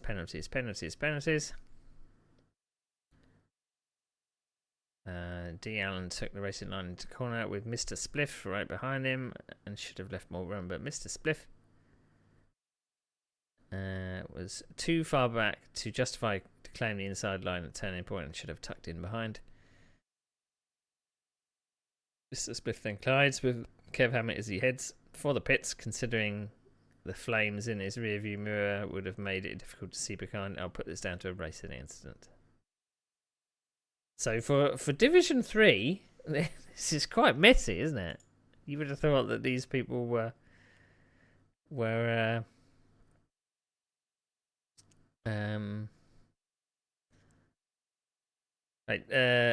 Lucy Wong pit stops for 23 seconds. Not only was this 2 seconds short, it was 3 laps too late. Lucy Wong attempted to pit on lap 12 too, but missed the entry. Pit stops are part of the race. It's not just important to practice this as the start and a lap in the circuit. A fast lap may gain you a second, but poor pit stop will lose you 10. Paul Harrington's GPL weight utility will help you time your pit stops better if you're already using it. Maybe I was using that for pit stops. Don't know. So because you stop 2 seconds, you get a 15-second penalty added. This race involves several instances of poor judgment and impatience when approaching an incident. Please make sure you take care and slow down if necessary to avoid spinning cars. You'll lose a lot less time by slowing down a bit than being hit by an out-of-control car. So the moderator says. So next round is the 27th of April, and we're going to Kyalami. Now this is going to be a Lotuses, Eagles. It's going to be the fastest cars in the game, I reckon. But then again, we're in Division 3, so then someone might take a Cooper and end up trying to lap the field.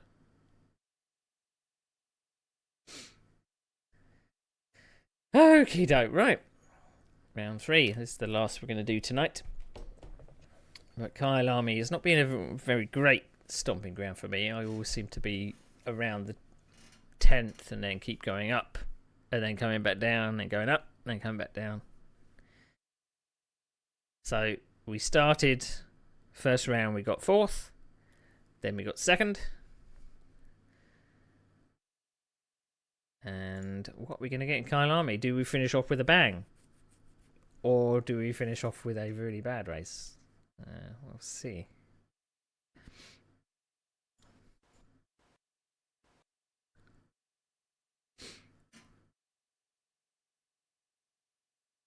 Oh no, I've taken the Cooper. Interesting choice.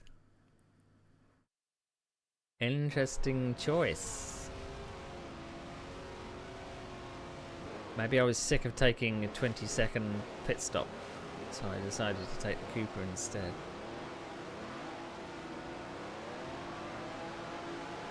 Interesting. We'll see. Wait for the green flag and then we'll... Okay, who's in front of me? So, there's a few people up here, whoever they are. So, Ralph Mafe is in the Ferrari ahead. We've got Saxoner in the Eagle. Whiting in the Ferrari. We then got Simon Geimer in the Honda. So, the Honda is going to be doing less pit stops. I can't remember if the Honda was ahead of the Cooper in pit stops or not. Then you got me in the Cooper. Then you got P. Adams in the Cooper behind me, so we're on the same pit stop strategy. And then you got Abansky, which is in the same pit stop strategy in a Cooper. So it's going to be interesting. What kind of start do we get? Not too bad, but every single car ahead should have straight line speed ahead of me. I decided to keep my line for a little bit and then come up the inside. Ah.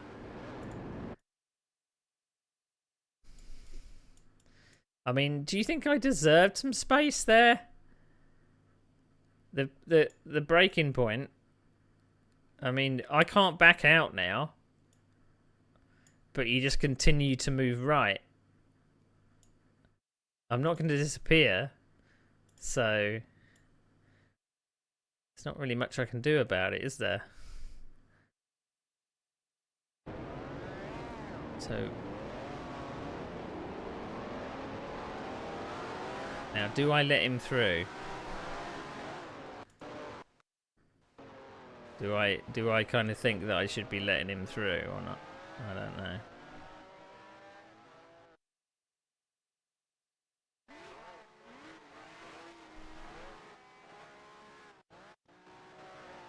So we got, who's behind me? So we got Paul. We got the last week's, or the last race winner behind me, Paul Adams.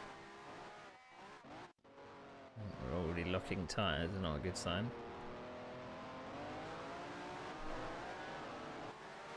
I have a feeling I'm probably going to get a slap on the wrist for that.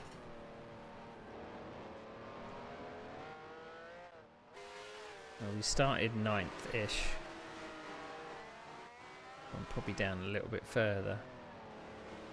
In my defence, I think I kind of braked and... Oh, Paul Adams has gone. I would have braked and then saw that the space was closing and I can't brake anymore. So... And I mean, if I had gone to the inside even more and gone over the curb to avoid him, that would have just caused all kinds of problems, so...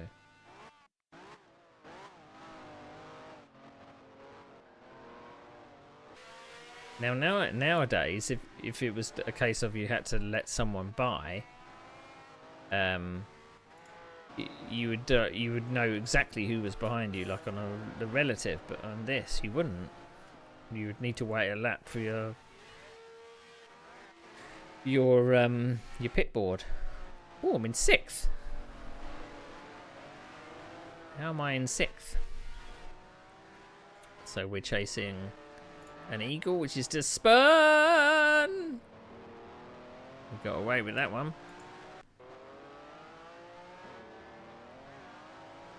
So if I can stay close to Graham and Simon Geimer, then we will beat them through the pit stops. Well, at least we'll beat one through the pit stop.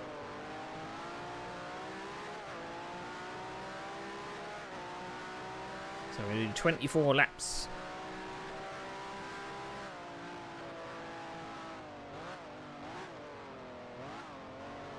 This is a stop and go.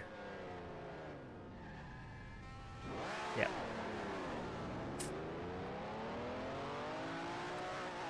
So I'm not going to get penalised. Well, I shouldn't get penalised because I've...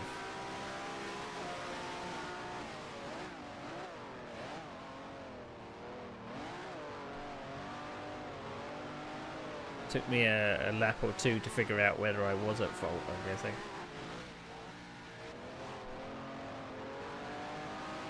So now we're down to about 8th, I think.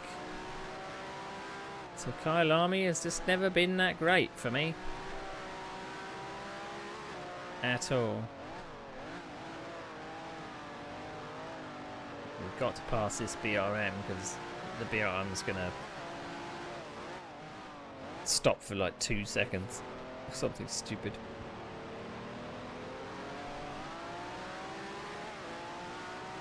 Good evening, Ben.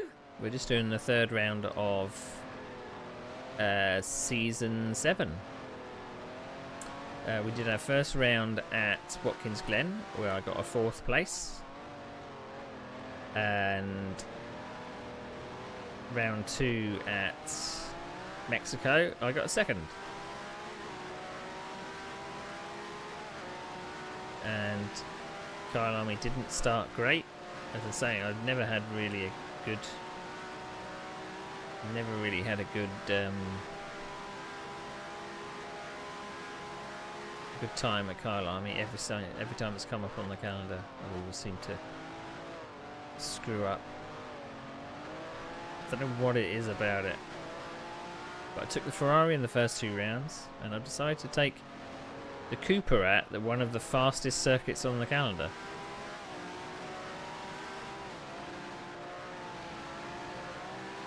But Mexico was quite close. Oh, we're going down the inside. No, we're not. So, fastest lap time is a 1:21.3. My last lap time was a 1:28 because I did the stop and go.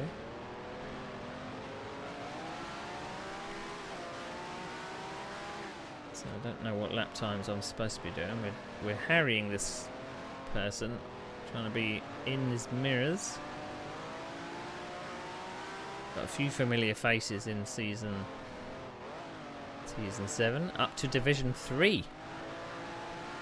Getting a nosebleed being up this far.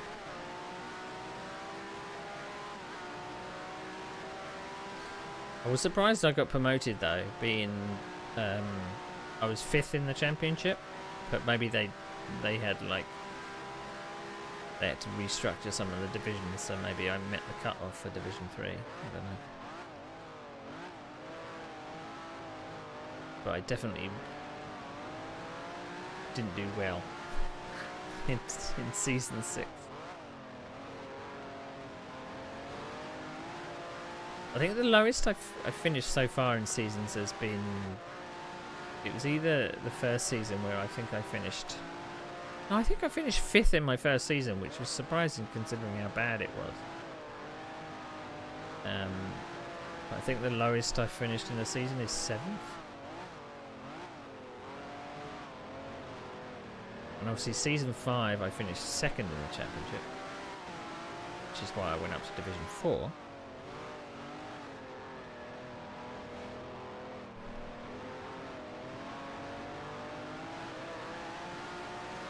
Why can't I pass this BRM?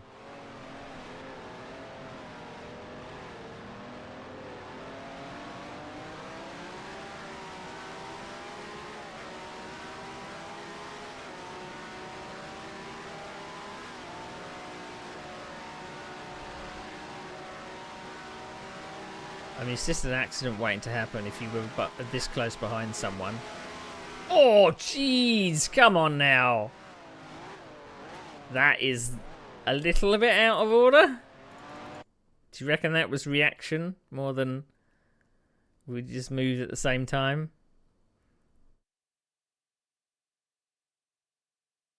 So I went to overtake now, and he moved and keeps moving.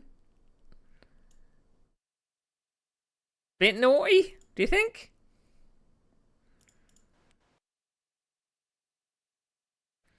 Let's see what it looks like from the outside.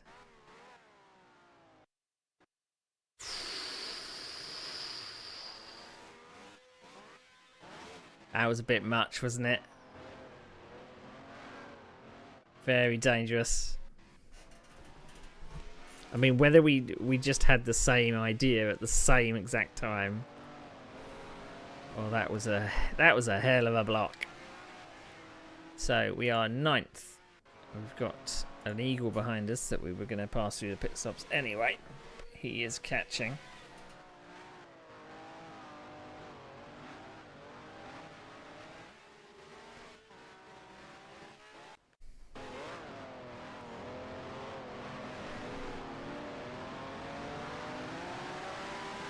I definitely think if I got past this BRM, I'd be much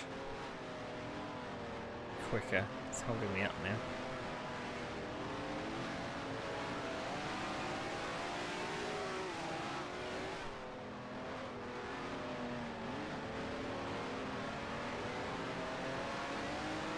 Yes, that's right. Get some oversteer.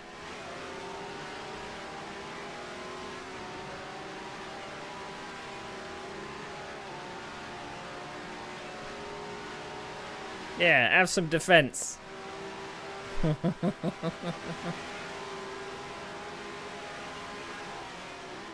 God. Bye-bye.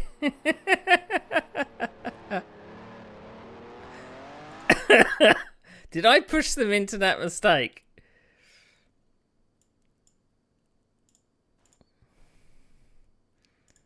It's interesting. Oh, the camera views are really shocking for this. So he got sucked in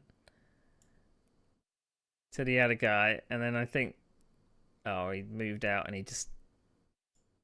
What? Bye-bye.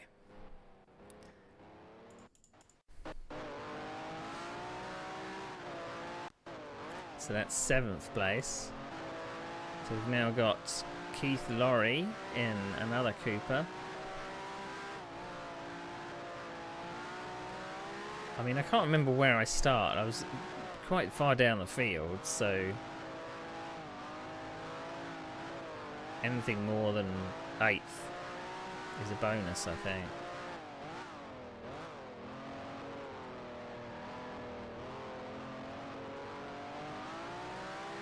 But now am I in the void? Am I in the bubble?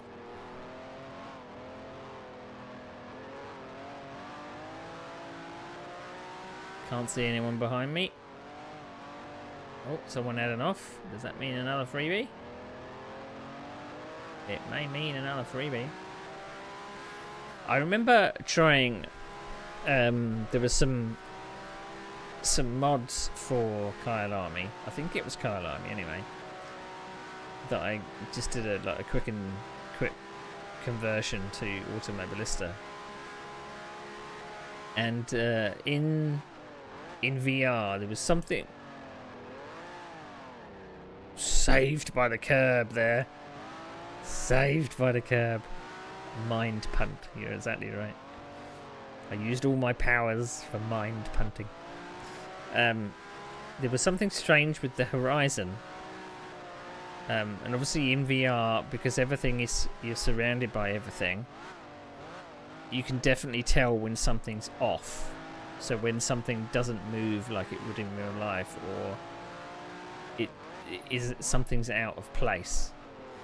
And the horizon, I think, it either didn't move or it just moved wrong.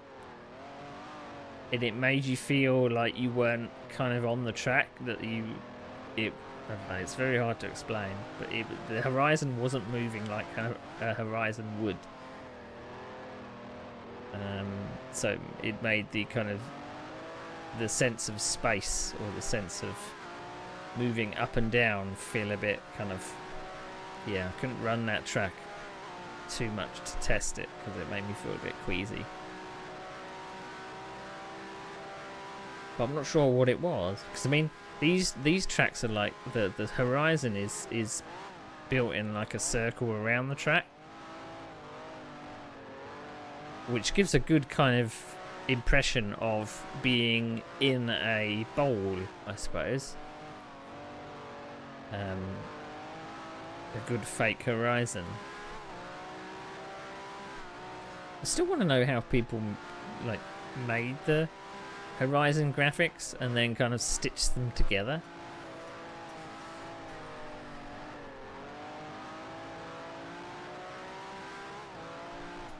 I don't think they're going to be like, you know, accurate to the actual location, of course. Because the horizon does actually make this feel like Kyle Army's in a valley, doesn't it?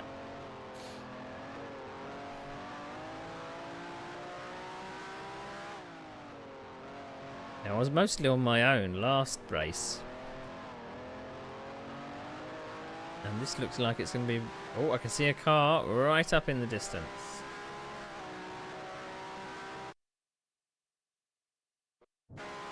Right, so are we gonna pass a Ferrari in the pits? Yep, but he's way far ahead. Don't know if we're gonna stay in front of him in the pit stops. mean, my last lap time, fastest lap time was a 1:22.9. Fastest lap time of all in the race is a 1:21 dead. So I'm about 2 seconds off the pace, which seems to be where I am normally.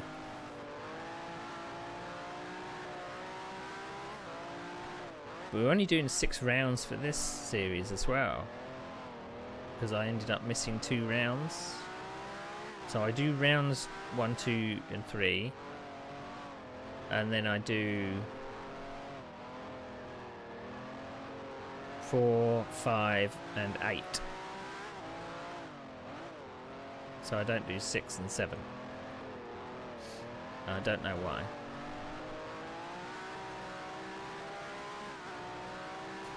I mean, I could kind of understand it if it was 2004, because 2004 was when I had back surgery, and that would mean that I wouldn't have a computer for a while, or I wouldn't be setting up a computer to do this bullshit. But this season is purely in 2003.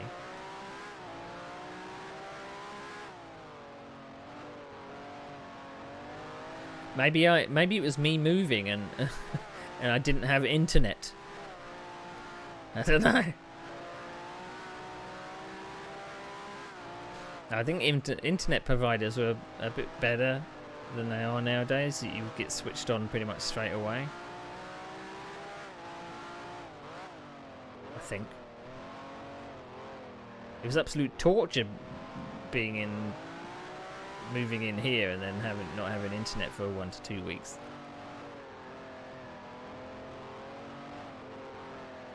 You weren't sure how you actually relied on it until it wasn't there.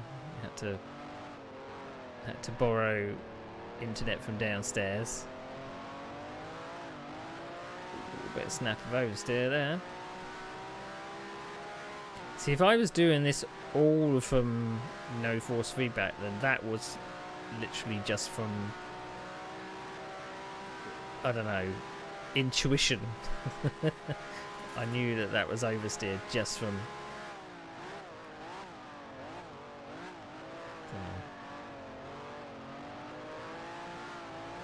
I'm still in the 122s. Can't.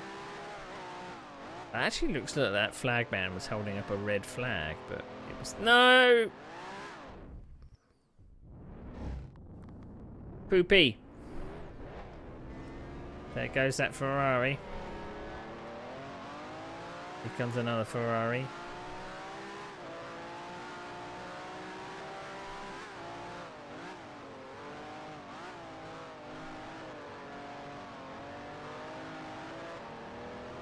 No, it's a Honda.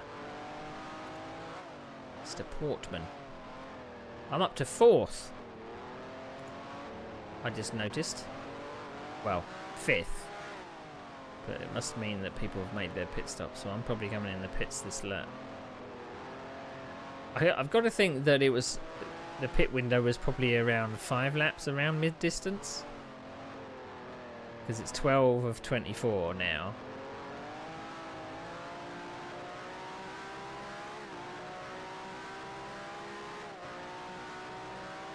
Am I coming into pits? Nope.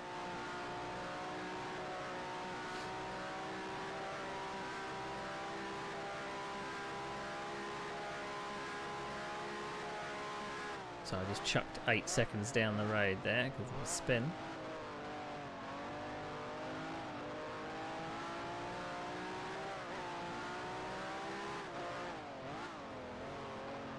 I used to like the Cooper.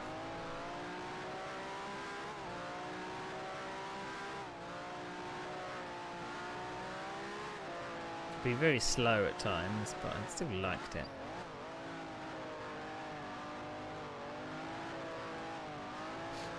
I think the only problem with it was that you couldn't actually decide what version of the Cooper you got. It was the server that decided what version of the Cooper you got. Whether you had the red one or the blue one with the little turrets on the front. Or whether you got the British Racing Green one.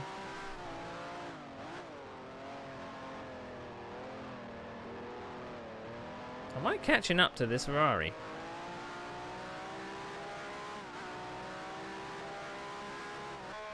Well, they're doing 121s. That's Derek Jones that just passed me. So I'm not pitting this lap either. It's a very tight pit entry, and I've got to think that got to be very careful trying to get in there. Now I'm in 4th place.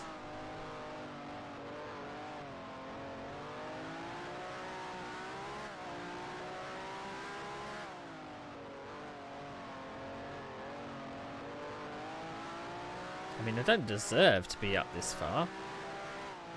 Probably going to be down to about 8th or 9th when we come out to the pits, perhaps.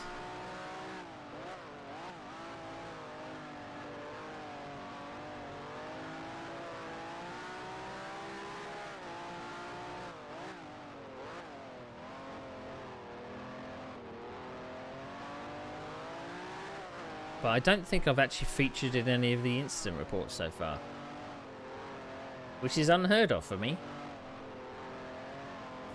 I've usually at least got a telling off by the moderator, but so far. But I don't think it's the same moderators I had last season.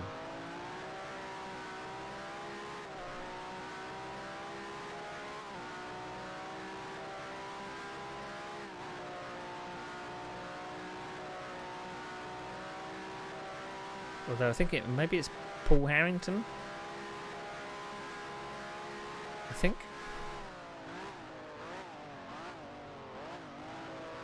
Lap 15 of 24. Got a pit soon.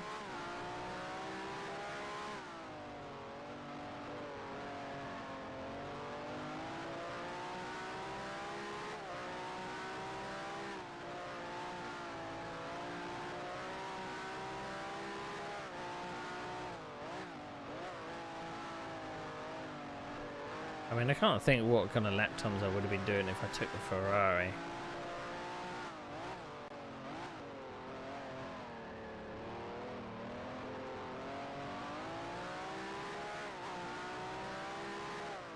I think maybe I was like, I'm sick of being beaten by Paul Adams Cooper. That if I can't beat him, I'll join him. So I can gain like 7 seconds or whatever. I'm not sitting in the pits for 20 with my Ferrari.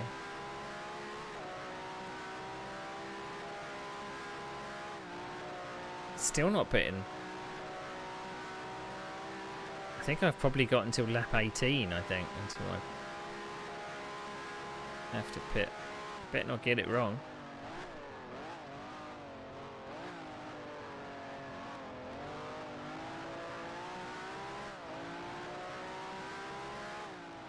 But these races have been pretty lonely. There doesn't seem to be... It's either like an accident that takes out a few people,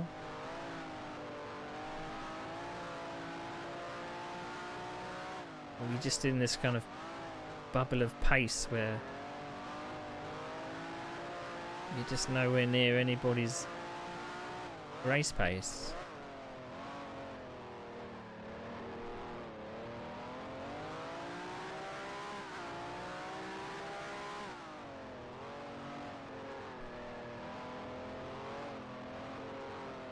I had thoughts of buying more Euro Truck DLC,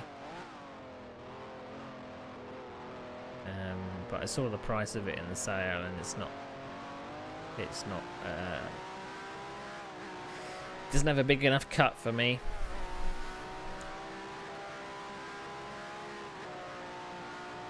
Because I was going to get back into Euro Truck again, just as something a bit more sedate.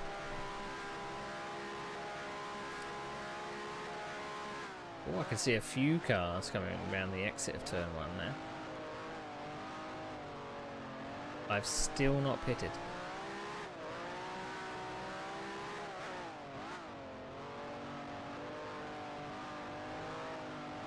Have I forgotten?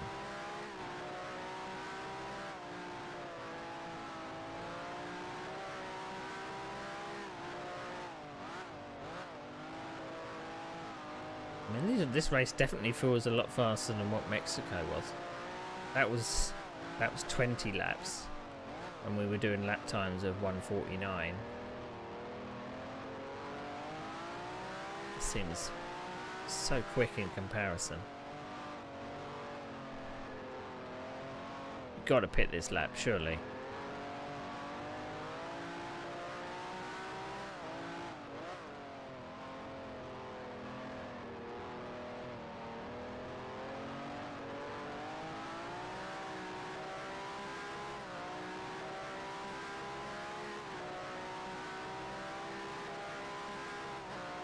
No. I mean, a Cooper does pit, right?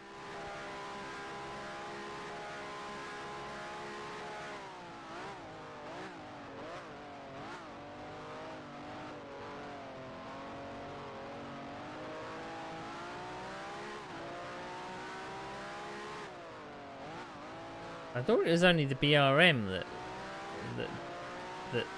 literally just did a stop and go or something. But I thought the Cooper did a pit stop.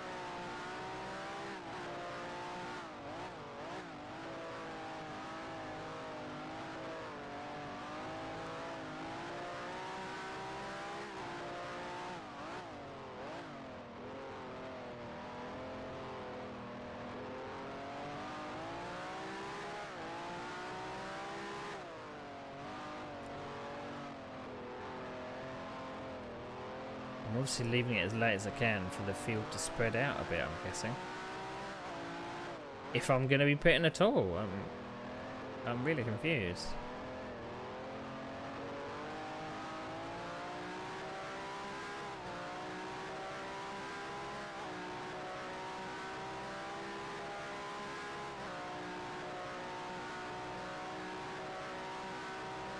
"19 of 24 and not even an attempt."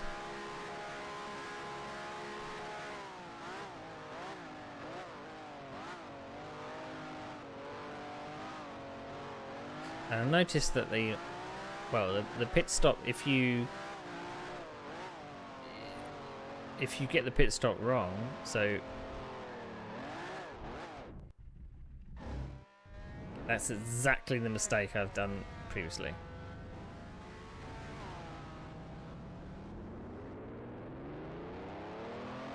That was for position, wasn't it? Yeah.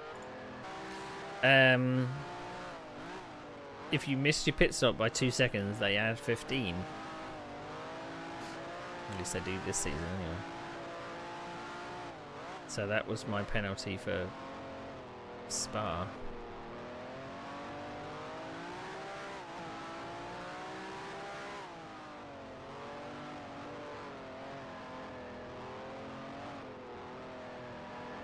So 2 spins at the exact same corner in exactly the same way.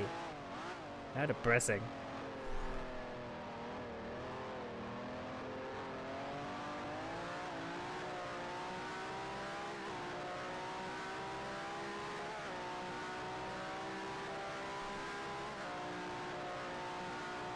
No hint of a pit stop.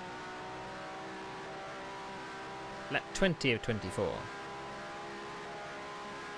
And I'm 7th. That seems to be the way with Kyle Lamy.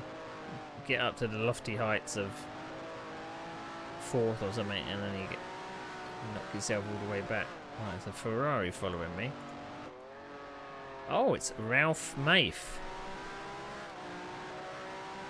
Now, as I said at the start of the season, I recognise that name because I think I had some good battles with Ralph. Now, it's either we had good battles or we had some coming togethers. I can't remember which. I'm sure we'll find out.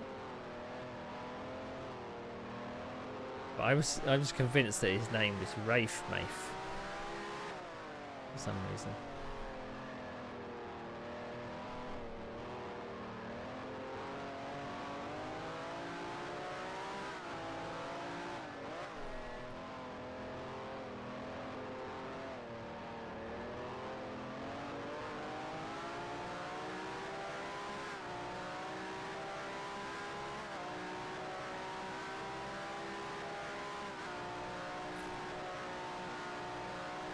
Excuse me.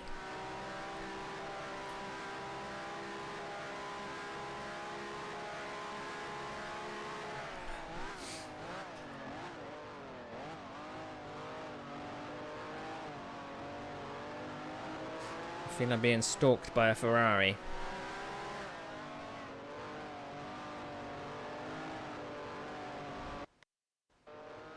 I nearly did it again.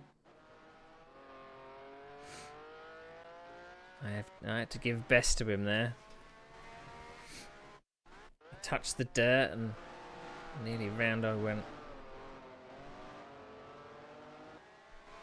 But I don't think I finished more than 8th place, 7th place at Kyle Army. It's always been a dreadful result. We look like we might have a challenge.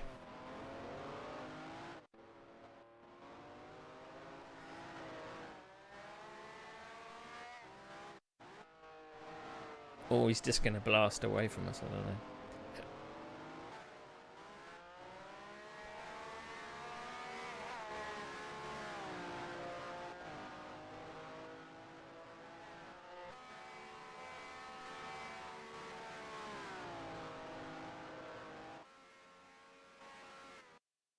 Just left for dead on the straight. 2 laps to go. I don't think I've been lapped.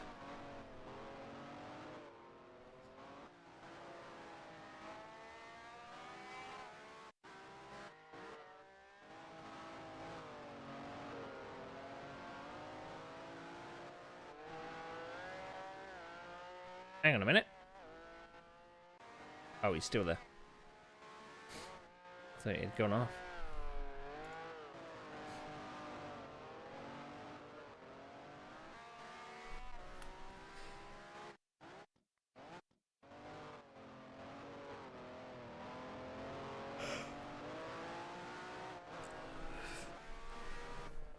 So I'm guessing pit stops aren't a thing with a Cooper. It's either that or I'm going to get a slap on the wrist in the moderator's report for not pitting.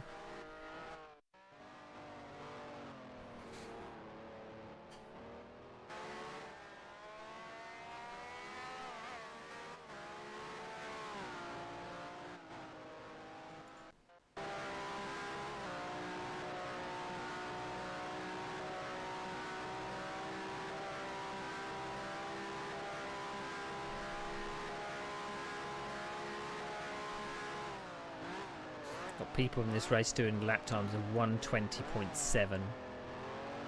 I'm stuck in the 1:22s. Maybe I missed my Ferrari.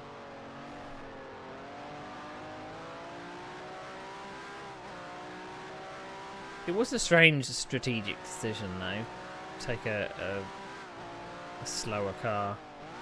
Maybe I didn't think that I could make up those 20 seconds in the Ferrari, so I stuck to a Cooper.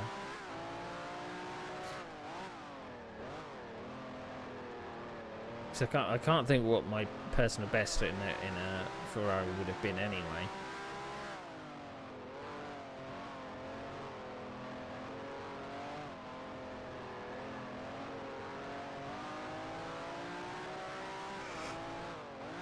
Come on, give me a freebie.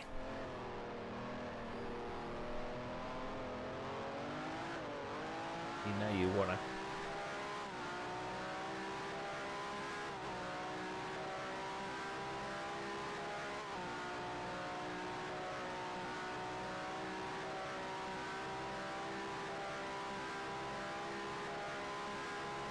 Last lap.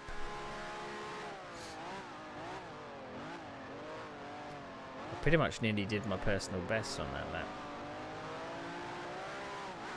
There's 3 cars in front of me now.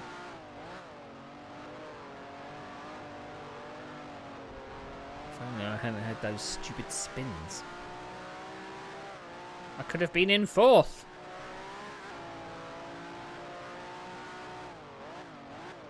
It seems the exit to turn 1 was my curse. Ooh, span up the rear tyres there.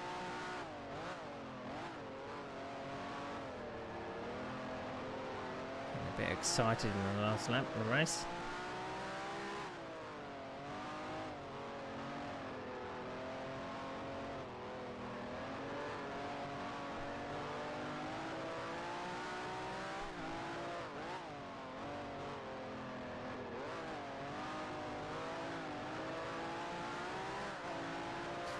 Nothing for the Ferraris down the straight though.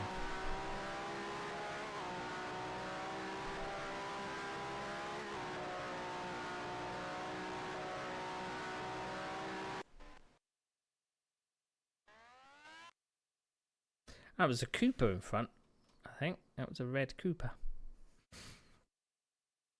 8th. What a disappointing... I was going to put my hand up then. What a disappointing race. I had 4th. Oh, but mistakes. It was mistakes that did it. 'Twas mistakes.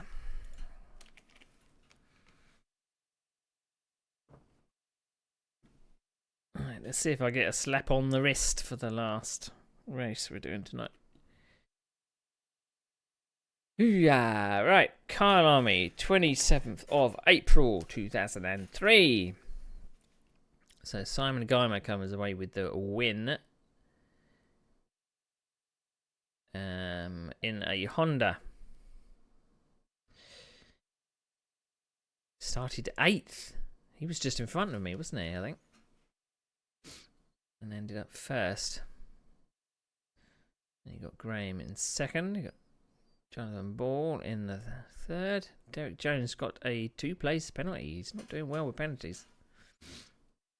You got Keith Laurie, Mike Pointman, Ralph Maith, and then you got me, who started 9th, ended up 8th. So we went forwards, but we could have gone forwards more than that. And the fact that, well, I suppose I wouldn't, I may have been affected by this penalty here. I don't know.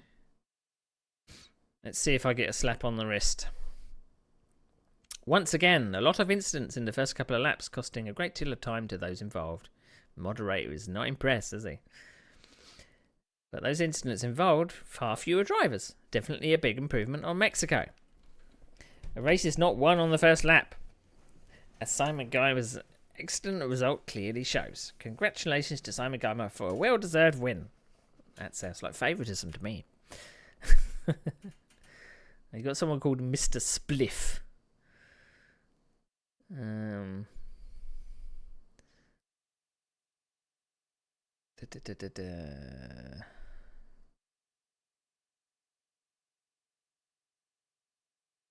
Mr. Quicker cuts the course at the start by ducking into the pit lane. It doesn't gain him many places, but potentially it could have been very advantageous if there had been an incident at the start. The rules does not mention this type of move specifically, but it's clearly not something you get away with in real life, and in keeping with the sport and nature of this league. T. Whiting turns... Oh, he says he turns into me now, does he? Cool. Turns into Enwood at T1, spinning Tim out. This wasn't an ambitious passing attempt by Neil. No. But Tim was clearly ahead into the corner. Meh. And Neil should have tucked in behind rather than trying to maintain a bad position. Couldn't really do anything about it because I was already on the brakes. So you can't really tuck in behind. So See, I was on the right-hand side. They were there on the left. I braked, but I gained more on him in the brakes. And then he took his line anyway. So he was in your first season, was he? So it's not like I could tuck in behind someone. I want to be out from their rear, because if I had not done that, I would have just rear-ended him. So it's always kind of be best to be offset, so you can at least have some room for braking errors and what have you, and braking distances. That's what I always think. But it looks like Tim was trying to leave room for Ralph on the outside. What? And turned into Neil. In Tim's defence, Neil was in his blind spot. Oh, okay. But nevertheless, TW put himself in a bad position by leaving the door open into T1 and should have stayed further out to the right and cover the inside line. He should be in the middle of the track, to be perfectly honest. If he saw me in the mirror coming up and then suddenly I disappeared, then I've gone somewhere into his blind spot, but, having said that, inevitably the car behind has a much better view of the gap between them, and therefore must take the burden of responsibility in making sure they don't collide. So for that one incident, would have been a 3-pace penalty. Ooh. But mitigated by Tim's own lack of caution and Neil's stop and go at the end of lap 2. So I mitigated my penalty. How nice. But the rest of it I wasn't even involved with. Is anyone going to get a warning for that movement on the straight at all? No.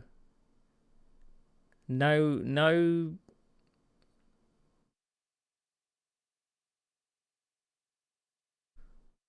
mention of that really bad defense on the main straight.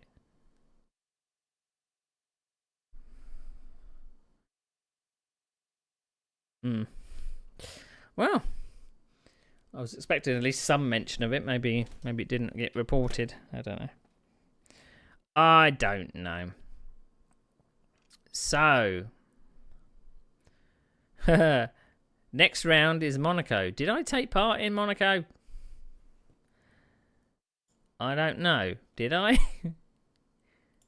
Did I say I did round 4? I can't remember. Yes, I did Monaco. So the next rounds coming up are Monaco, round 4, Zandvoort, round 5. Can't miss Zandvoort, can you? I missed round 6 and 7, whatever they were. And then I've got a server replay of Silverstone. So did I make the end? I don't know. So we ended up, so we got a 4th. We then got a 2nd. And then we got an 8th. So not really that consistent, are we? This is a bit of a shame. But what can you do? What can you do?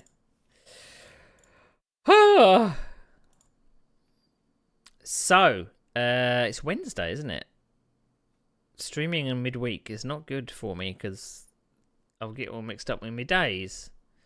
I'm probably going to be... I don't know if I'm going to do any more streams this week until the weekend. So, as I say, I'm streaming a hill climb on Saturday. Now I started early last time, and I've probably not done my schedule. Next stream, I did do it right. Ha ha ha ha. You might enjoy the first races you missed. I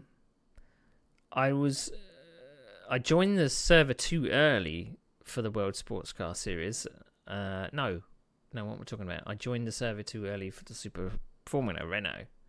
So I had to vamp a bit in my commentary. But on the 30th, we'll be racing at... It's not going to be the Provence Alps because they had problems with that hill climb event.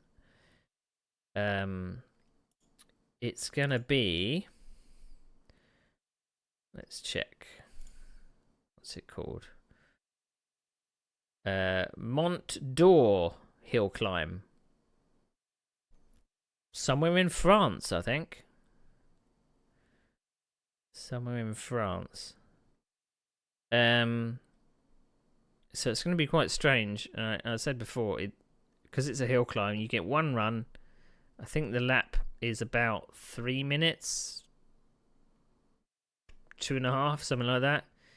So there's a lot of waiting around for 2.5 minutes of action. So I'm probably not going to stick around after I've done my my lap. And considering there's going to be like 30 cars or 35 cars or something.